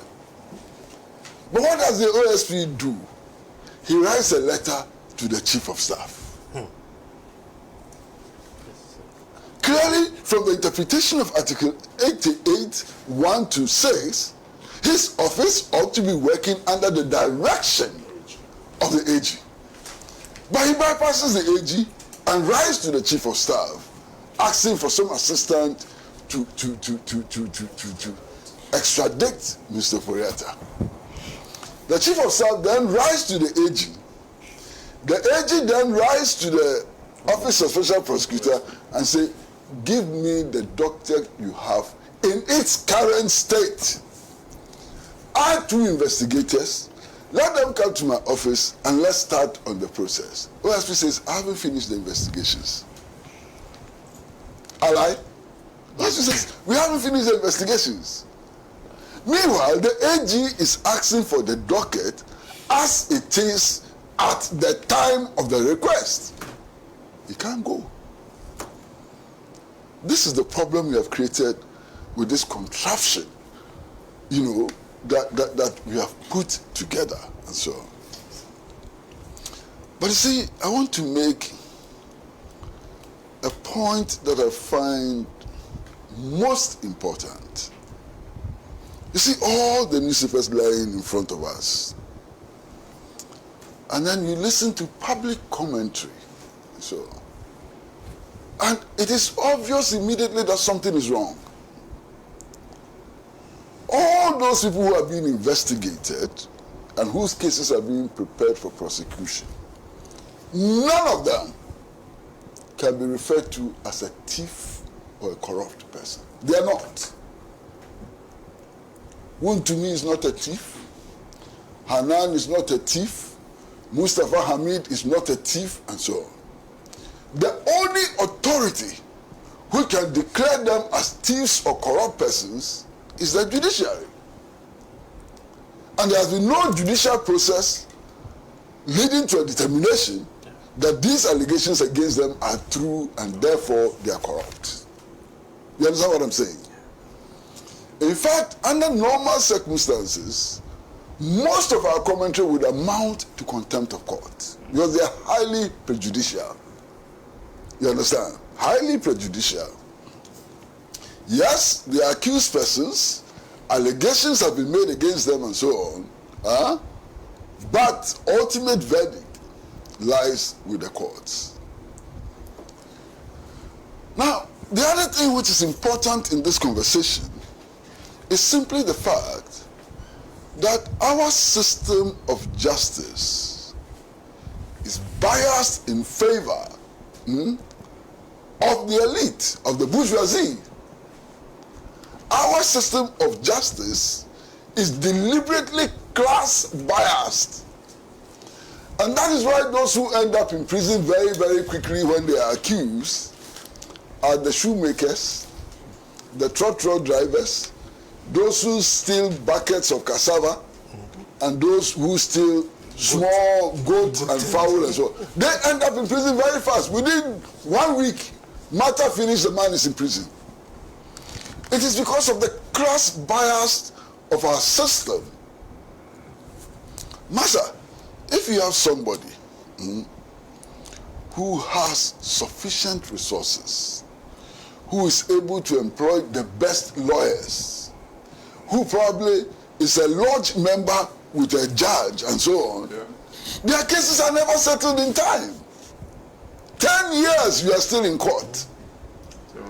Any small thing, they make reference to Supreme Court, they are going for interpretation of the Constitution. That alone is 3 months, sometimes 1 year, and so on. So, important rich people, those, the bourgeois class and so on, you hardly win cases against them. And check the history. Master, check the history. If you are a carpenter, especially a self-employed carpenter who has not had a job for 6 months, go and steal a fowl and see. Sharp, sharp, you won't go to prison 1 time. But if you are a big-time lawyer with a few millions in your account, and you happen to be a member of a certain lodge, where a prominent chief has a post in that lodge and so on, how can you go to prison? How can you be convicted? You go and negotiate. Sometimes you don't even negotiate. They forgive your sins and then you go home and sleep. So this class bias in our system is something that perhaps one day with a properly oriented government and so on, we should deal with. The class bias of our judicial architecture is something that perhaps we need to deal with and so on. Now, Sohini, this campaign against corruption, Aura, featured so prominently in the NDC campaign. And I remember, Sohini, maybe, oh, sorry. Sohini. Next time I'm here. Look, I remember very clearly, very, very clearly, that I had occasion to speak to the NDC public, you know. And I told the NDC and its leaders that the pitch of that anti-corruption campaign was problematic. It was problematic. Why was it problematic? It was problematic because at the time, all of us had made statements suspecting that the judiciary had been packed. All the way from the High Court to the Supreme Court. You understand? Now, in a situation where the judiciary has allegedly been packed, how are you going to fulfill that promise you were making to everybody about Aura and so on? It was impossible. You understand? Now, if you add the suspicion that the judiciary had been packed to the class bias of the whole architecture, you have a double barrel problem to deal with. You understand? And so on. And then history also should have taught us important lessons. There's a history. I mean, cases which governments put before courts, and not just the NDC, NPP, and so on, lasted 10 years. We could not find a solution to the cases and so on. Now, what the NDC managed to do is what is biting the NDC today. And only 2 days ago, I spoke on this Pan-African platform, and I told stories about people that I had had conversations with, you know. I had a conversation with a lawyer and a university lecturer. And one of them actually told me that, look, John Mahama, if he comes to power for 4 years, he doesn't repair one road, repair, not construct, repair one road. If he doesn't fight the deterioration of the city, if he doesn't expand employment, if he doesn't do anything. And he just catches these NPP people who he describes as thieves and locks them up and throws the key away, he will be his hero forever. Even a lawyer told me that his only expectation is that NPP looters, that's what he said, should be arrested, prosecuted, and locked up. That's his only expectation. They don't care about the fact that over the last 3 years, we have lost 50% of our cocoa production. It doesn't matter to them. Now, these are lawyers and university lecturers. So can you imagine what party food soldiers are thinking and saying? And in fact, this university lecturer I told is not even a member of the NDC. Indeed, when I got to know him, he was an MPP loyalist. This is how they are thinking. This is where we have gotten to. And it is a dangerous place to be. Because what you are doing now is that we are baiting for blood. We have become a mob. Baiting for blood. We want to see blood. We want to see them arrested. We want to see them thrown in prison. No matter how you do it, just throw them into prison and satisfy us. Look, whether you like it or not, John Mahama assumed office. Somehow, and I don't know how it was done, the city is now exchanging at 10 cedis to $1. Nobody cares.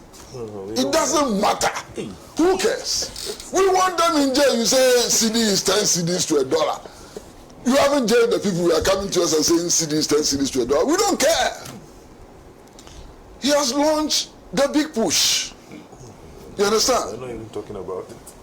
The road all the way from Takoradi to Cape Coast is being dualized.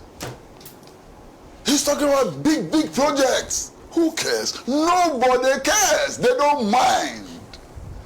All they want is to see NPP leaders in jail. Look at the rate of inflation. The rate of inflation has fallen drastically.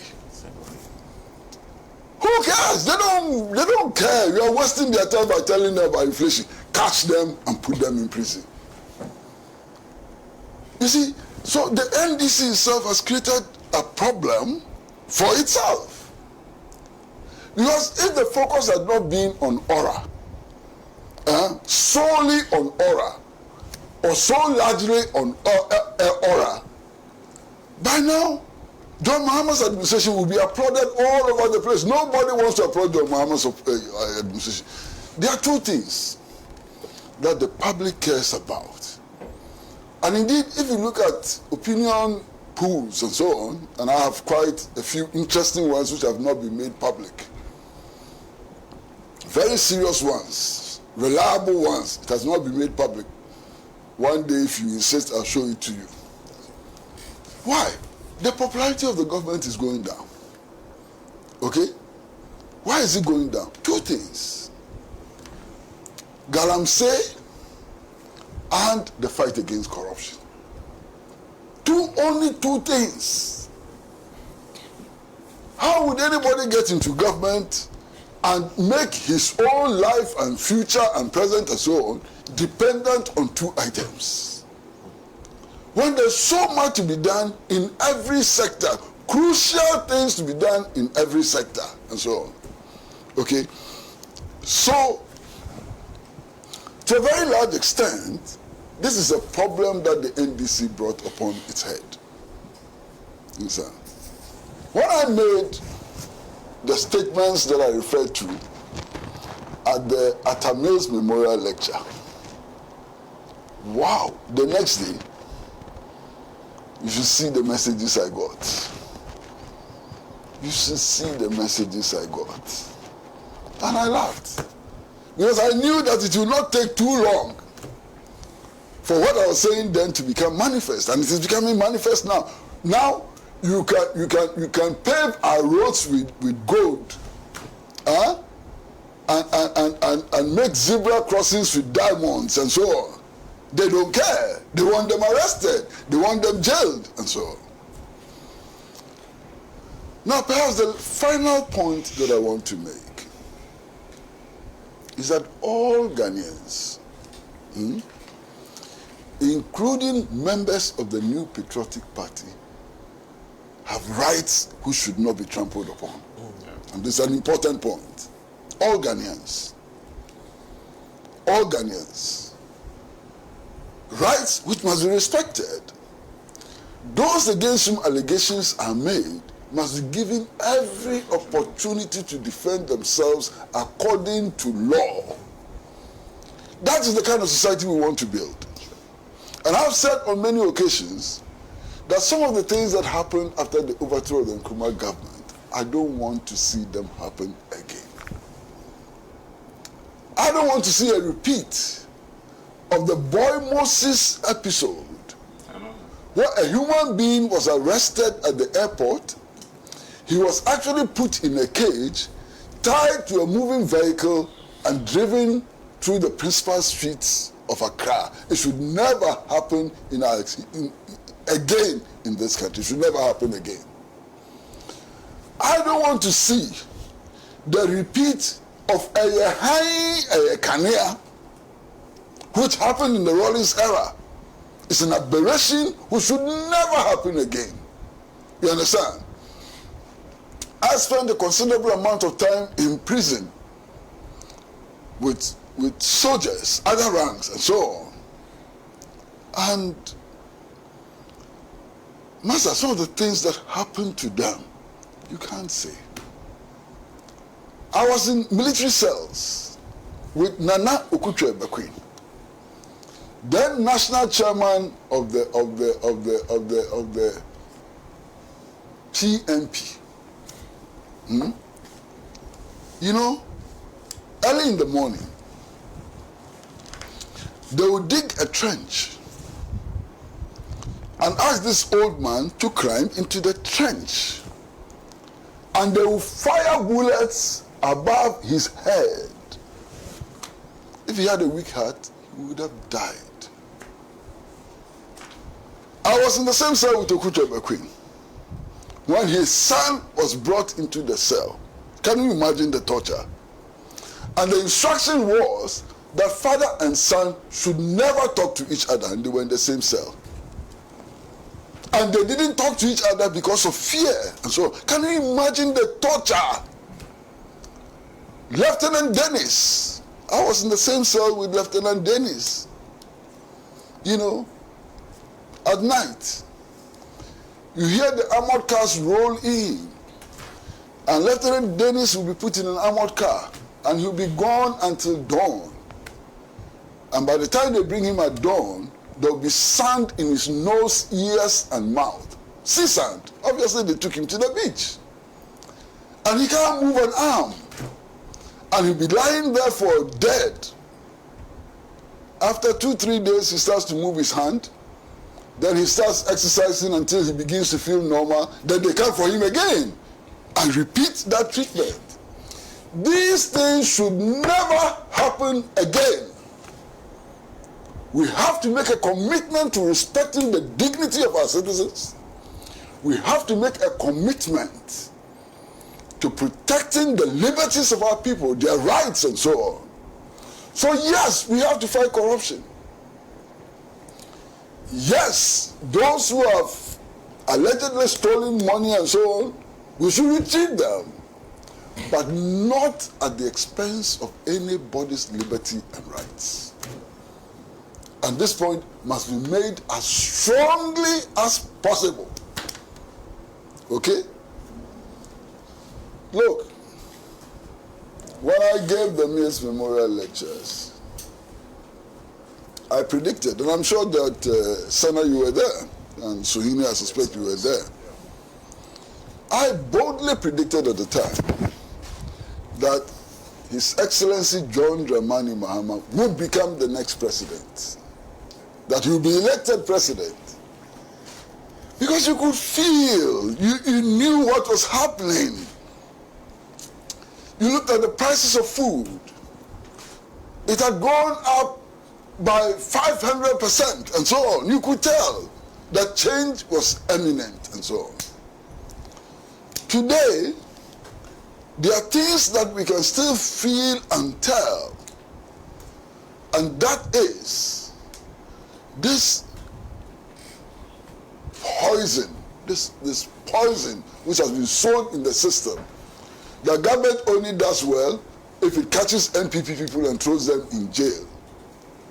Will come back to cause a lot of havoc if it's not managed well. I've spoken to many lawyers, many distinguished lawyers, senior lawyers and so on. In fact, one of them is Alhaji Inu Safuseni, who testified that Dominic Ayini is a fantastic lawyer, that he's very learned, he's a principled man and so on. So how come that public expectation is not being met? Because it simply cannot be met. You understand? So finally, let me say that as for the fight against corruption, nobody can be against it. Nobody can be against it. The struggle to retrieve whatever may have been stolen, nobody can be against it.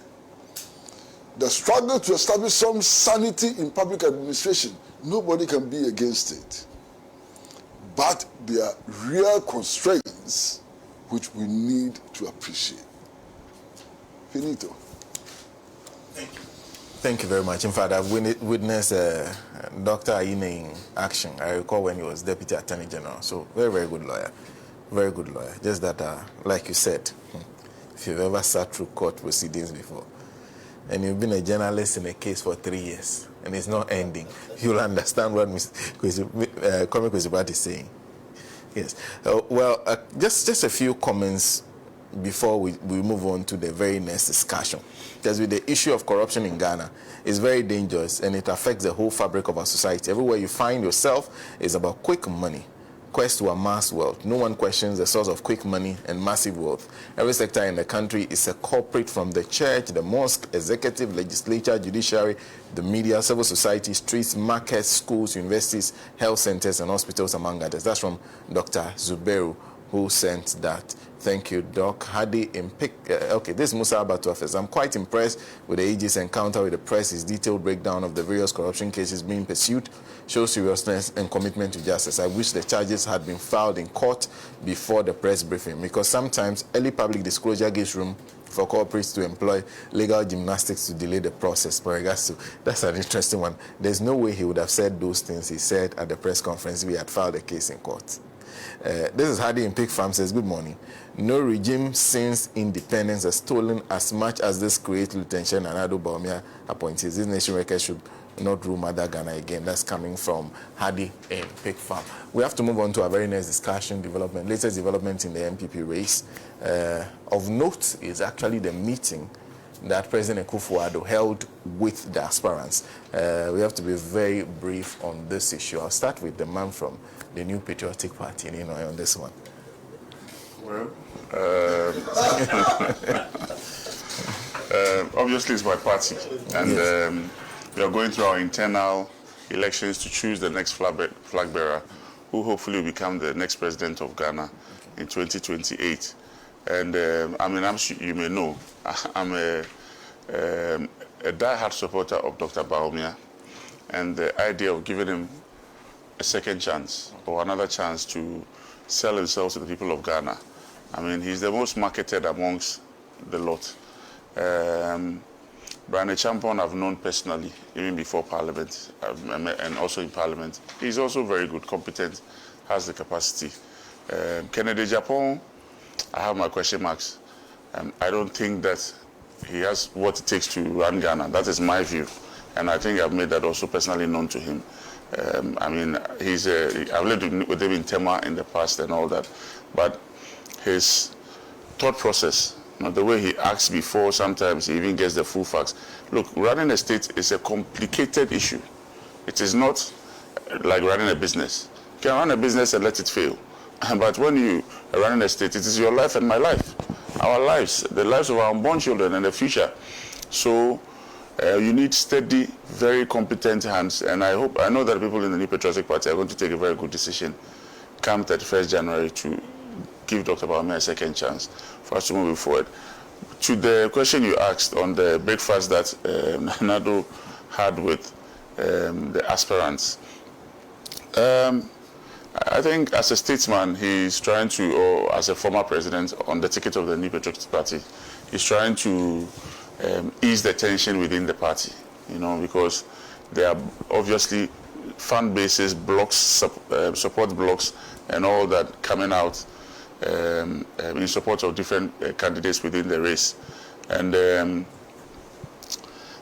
I think it was a good move from him to steady the ship a little, because when you see when you go on our social media platforms and you see the way our supporters or supporters of different candidates are battling each other, sometimes you wonder how they will come back together to campaign for the candidate after the primary. But the primary is just one step, or is one process towards choosing the leader and then now selling the leader to the people of Ghana. But if you damage your leader, you say all kinds of things about him, destroy his reputation, destroy his image, destroy his capacity, everything. How then do you now carry that same person to the people of Ghana and tell the people of Ghana to buy into that candidate or sell his attributes to the people? It becomes very difficult, and the breakfast was to stall all those things. For me, it's a very crucial primary that we are having on the 31st of January. We've had a very bruising election in 2024, and we have to rebuild back and resell the party to the people of Ghana. Because when you look at our statistics, you look at the researches that we have done internally and all that, it's very clear that our own people did not turn out to even vote for us, which is a very clear indication that they were not happy with our style of governance or our decisions whilst we were in power and all that. So we have an uphill task to resell the party to the people of Ghana, make it attractive to the youth, bring people in, fresh blood, new ideas, to revamp the party and get the people of Ghana to buy into our philosophy and give us the opportunity to rule again, hopefully in 2028. I sincerely believe in Dr. Bawumia's capacity and ability. He may not have met all our expectations, but I believe that he's also learned from his experiences in the last 16 to 20 years at the helm of affairs or in the forefront of the politics in Ghana and within the NPP. In fact, maybe just to digress a little, I would love to see a match between Dr. Bawumia and, let's say, somebody like Haruna Idrisu, two northern brothers from the Mole Dagwani story. Let me finish now. I said I would love to see that. Yes, I would love to see that. I would love to see that match where both of them are Muslims, where both of them are from the Mole Dagwani stock, so that we kill that whole idea of tribalism and religion within our politics, so that we would have them compete on ideas, on solutions to the people's problems. So for me, I know that hopefully 31st January, Dr. Bawumia will come out victorious, and hopefully 2028, we have at least 2 to 3 years to campaign for him, repackage him and sell him to the people of Ghana. And 2028, we would be smiling at the storm, hopefully, when we put all our shoulders to the wheel. We believe that we'll have the opportunity to make him president on 7 January 2029. That's the little I have to say about that. That's great. That's great. In fact, one of the things that this week Dr. Bawumia got an endorsement from over 63 MPs. Yes. In Parliament. Well, Nana, let me come to you. What does that mean? What does it mean? Is that an endorsement? But they endorsed him. That's what I said. So what does that mean? The MPs will come in. That's 63 votes out of how many? Out of over 200,000. 260,000. 260,000. Well, it is assumed that they will influence that could influence other votes. I'm wondering. Many of the MPs lost their last elections, so Anyway, yes, you know.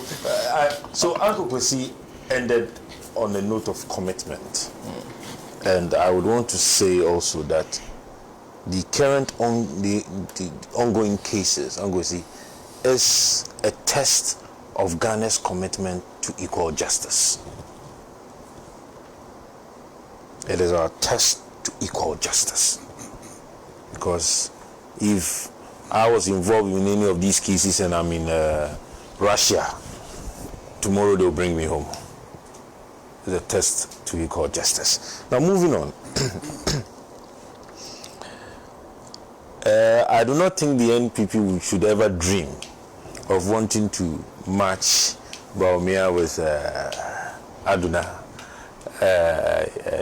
Idrisu. It doesn't work. It doesn't work.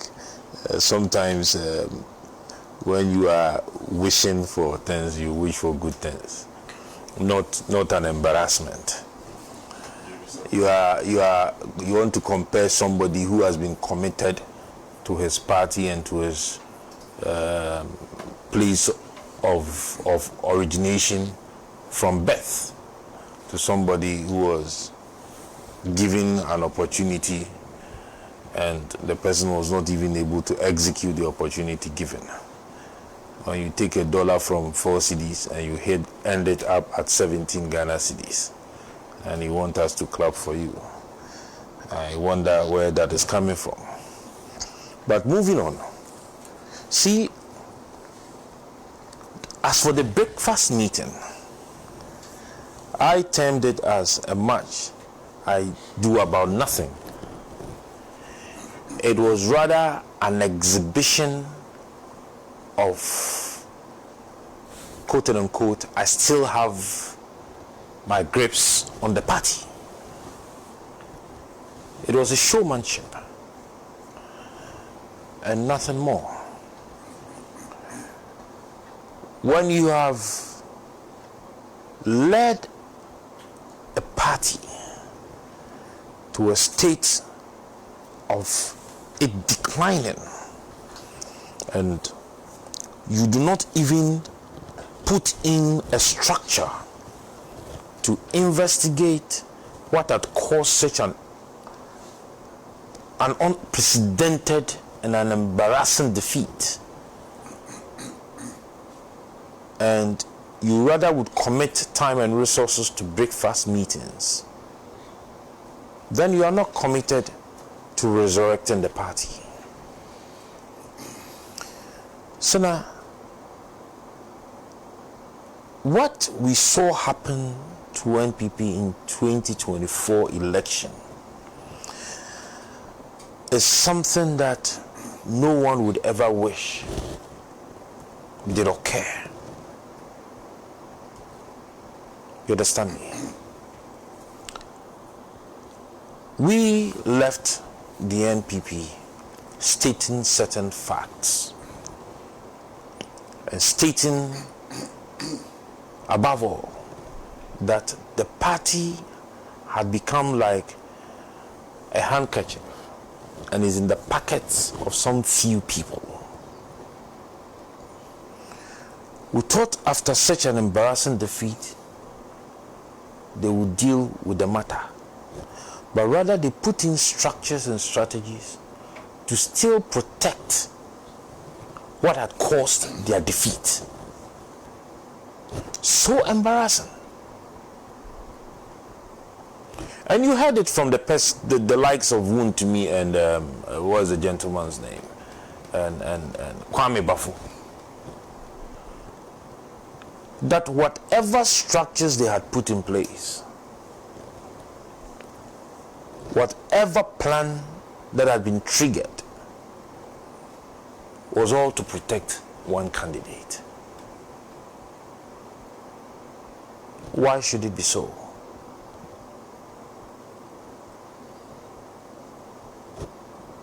You end up putting the whole party's constitution in the gutters. just because you want to protect selfish interest. You go and match MPs to sign on to some endorsement they themselves do not buy into. And you make it public, and you think that the party would survive? Have we actually sat down to analyze the causes of the level of apathy that we saw in certain regions? And when you talk, you see, they tell you that they wanted to see certain numbers from the Alan Tremantin side, and then they would say that would give us a voice. Really?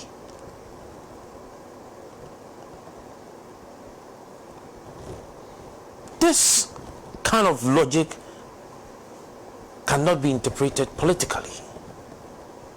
Why do I say this? If you look at the regions that had so much apathy, these are strongholds of their party, and these are regions that even before the 2024 elections, from 2016, these were regions that were left for Alan Tremantin to work in. He went into these regions to work and got the numbers.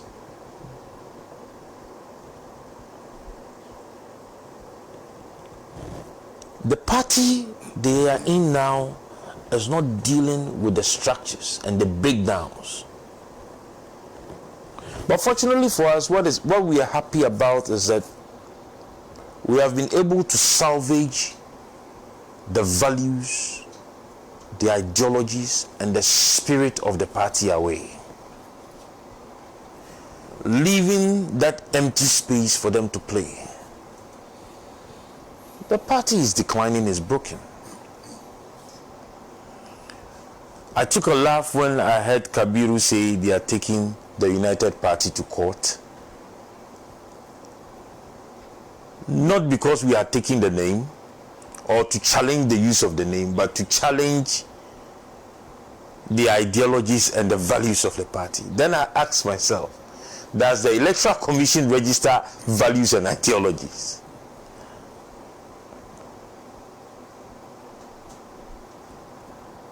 We have tasted the NPP. And I said on another platform, I said that, you see, if you are not able to overtake the number 2, you cannot overtake the number 1. We are in and we are pushing it. And you would see the difference. Being in the center as a centric party is so much interesting. Why? Because you see, you have the opportunity to push in practical solutions. If you look at the lineup of even our leadership as United Party, it tells you that it will be difficult for any political party now, whether in government or have been in government before, to challenge the United Party when it comes to ethical leadership, when it comes to discipline, and when it comes to the profession and the proposals of practical solutions to dealing with the economic situations of our country. And Senna, as for the NPP, I would advise them that whoever advised them to do a top-bottom approach and to leave their walls still cracked and the foundations broken has done them a disservice. And until they fix those issues, probably a party I do not want to mention their name would even be better than they would be after 2028. Thank you. Thank you very much, Senator. Alhaji. Yeah, Sarah, we're almost out of time. The MPP is a very interesting place to watch now. And if we had time, we would have perhaps shared some of the very fascinating observations that some of us are making. I'll begin, however, with the point you made when you were introducing Nana regarding the number of MPs that have so far declared support. I am aware that for the cameras, some of them have declared support for Bawumia, but are also appropriately hedging in other camps. And I am aware because I'm in parliament with many of them. And we have conversations that are side conversations. And so many of the MPs are hedging. They're hedging their bets. And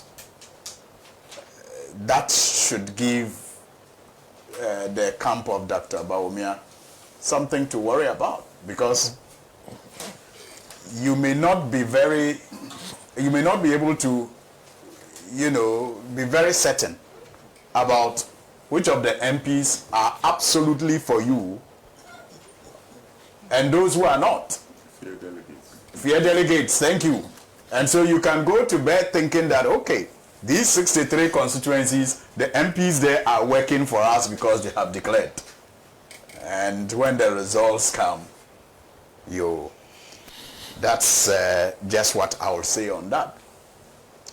Then again, the NPP's constitution is not unlike the NDC's constitution. For the NPP's constitution, the flag bearer needs to garner 50 plus 1 votes. Now these MPs who are declaring support, have you checked how they won their primaries in their various constituencies? Did they win by landslide in their internal primaries and therefore have total control of their constituencies and can assure you of all the votes of the delegates in that constituency? Think about that. So if you have members of parliament who in their primaries won by simple majority and perhaps got only about 50 or 40% of delegates votes, and by that they became candidates for the party and therefore won to become members of parliament, you may be laughing at the wrong side of your mouth, because such an MP may have control over only about 43 or 46% of delegates in that constituency. And if the other flag bearer, aspirants teams do their homework well, they will harvest that 50-something%. And cumulatively, even if you have 63 and then cumulatively they work on the other delegates, you may not be able to cross the 50 plus 1. So the question Angweze asked you was right. What does it mean that 63 MPs have declared support for you? What are they really coming with? They'll come with their base. What is their base? Have you assessed their base? That's the question I'm asking. Have you assessed what their base is? Because an MP in the primaries can actually win the primaries, but have minority delegate support. Yes. Because if you have like 6-7 people contesting, and all of them get votes, and then the one who wins by simple majority garners even 39% of the votes, and that happens to be the majority of votes, he wins. So what is their base? Have you assessed really their base? So it is not enough to just say 63 have declared. I mean, in Dr. Mahmoud Bawumia's own constituency, Wali Wali, if the MP for Wali Wali declares for Dr. Mahmoud Bawumia, does it mean that he can go to sleep? He knows what happened in the primaries there. I'm talking about Dr. Kabiru. He doesn't even agree. And how many votes did he use to win that primaries? And how has he since been able to bring all the delegates under his control?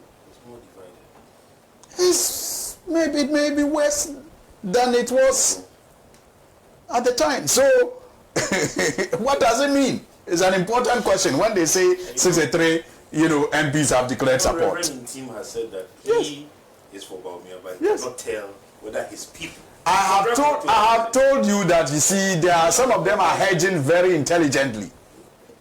I won't go much into that one because you may expose some things that you have been privileged to come across. But interesting things are happening in the MPP.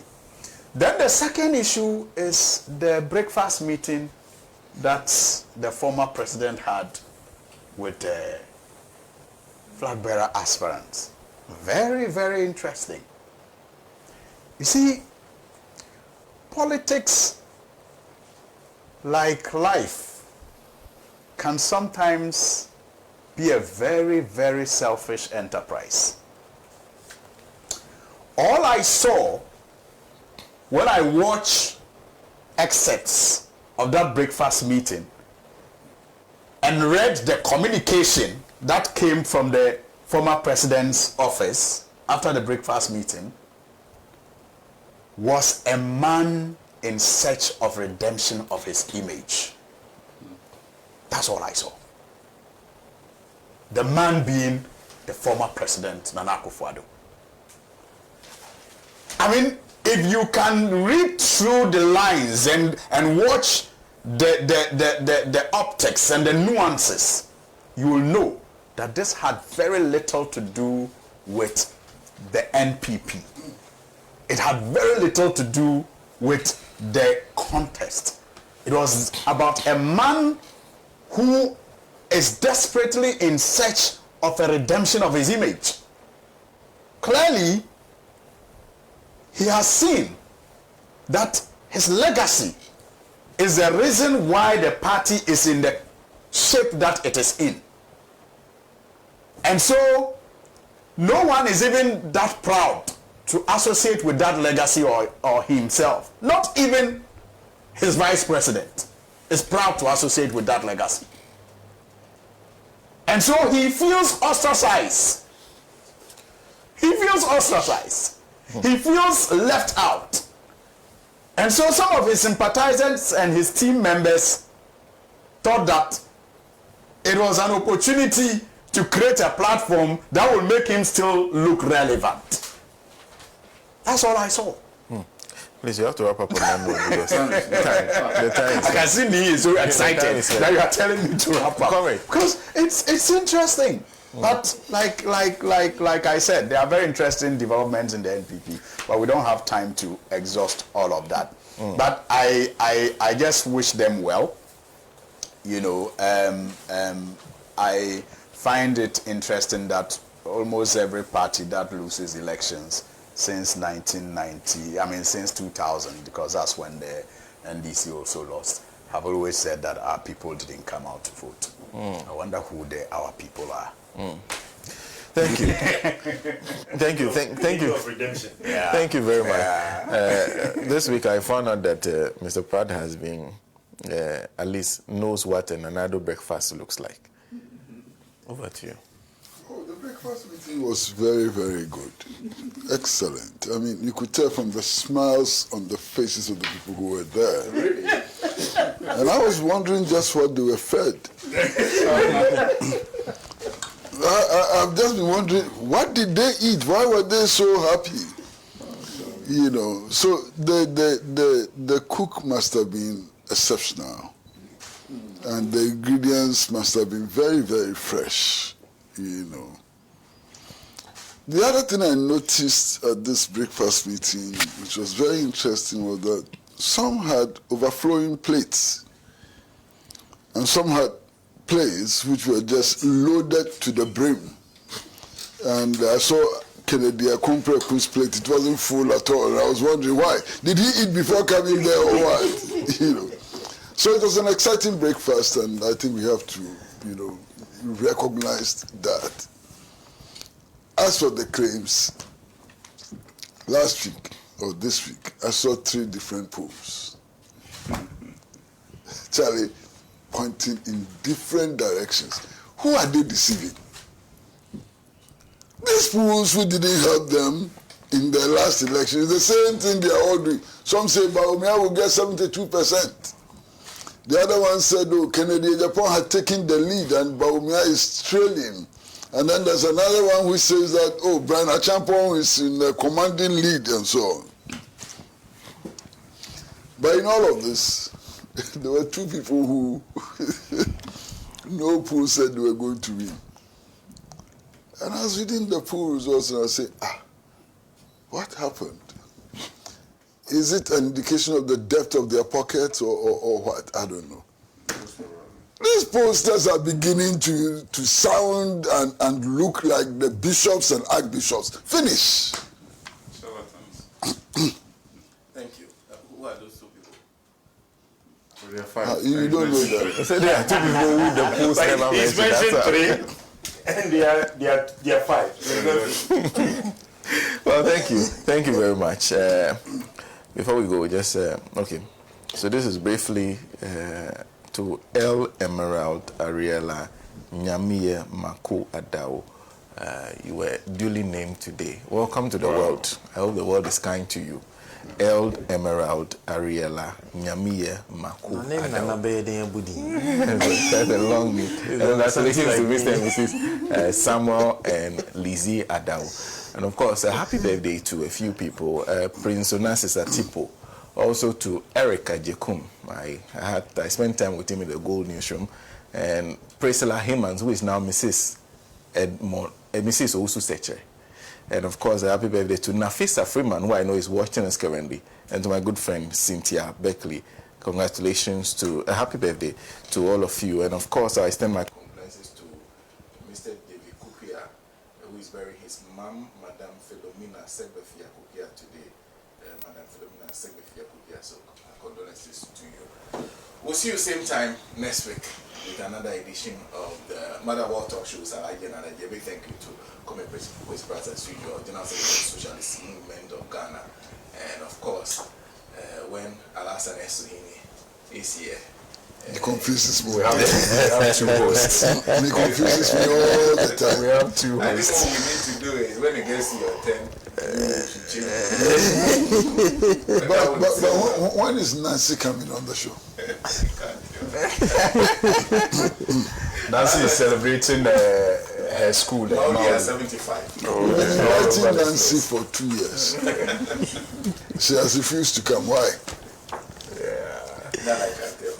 And of course, Honorable Hassan Sumini is Member of Parliament for Tamalino, Deputy Minister for Roads and Highways. He must deliver the roads in his constituency. People have been saying that over and over again, talking about expectations. Who have very high expectations in his constituency. And of course, a big thank you, as always, to Nino and Hansen, Member of Parliament for Tema Central. And then it was nice to host Nana Iyao Sapong for the very first time. He's an interim deputy general secretary of the United Party, a political assistant. United Party Plus. Alan. Oh, No, it's United Party. No, there is UP plus. Yes, but it's United Party. I'm Sarah Numbo from the team here at Pan African TV, Radio Gold, and all the other affiliate stations. Why the UP Enjoy the rest of your weekend. But we've evolved from the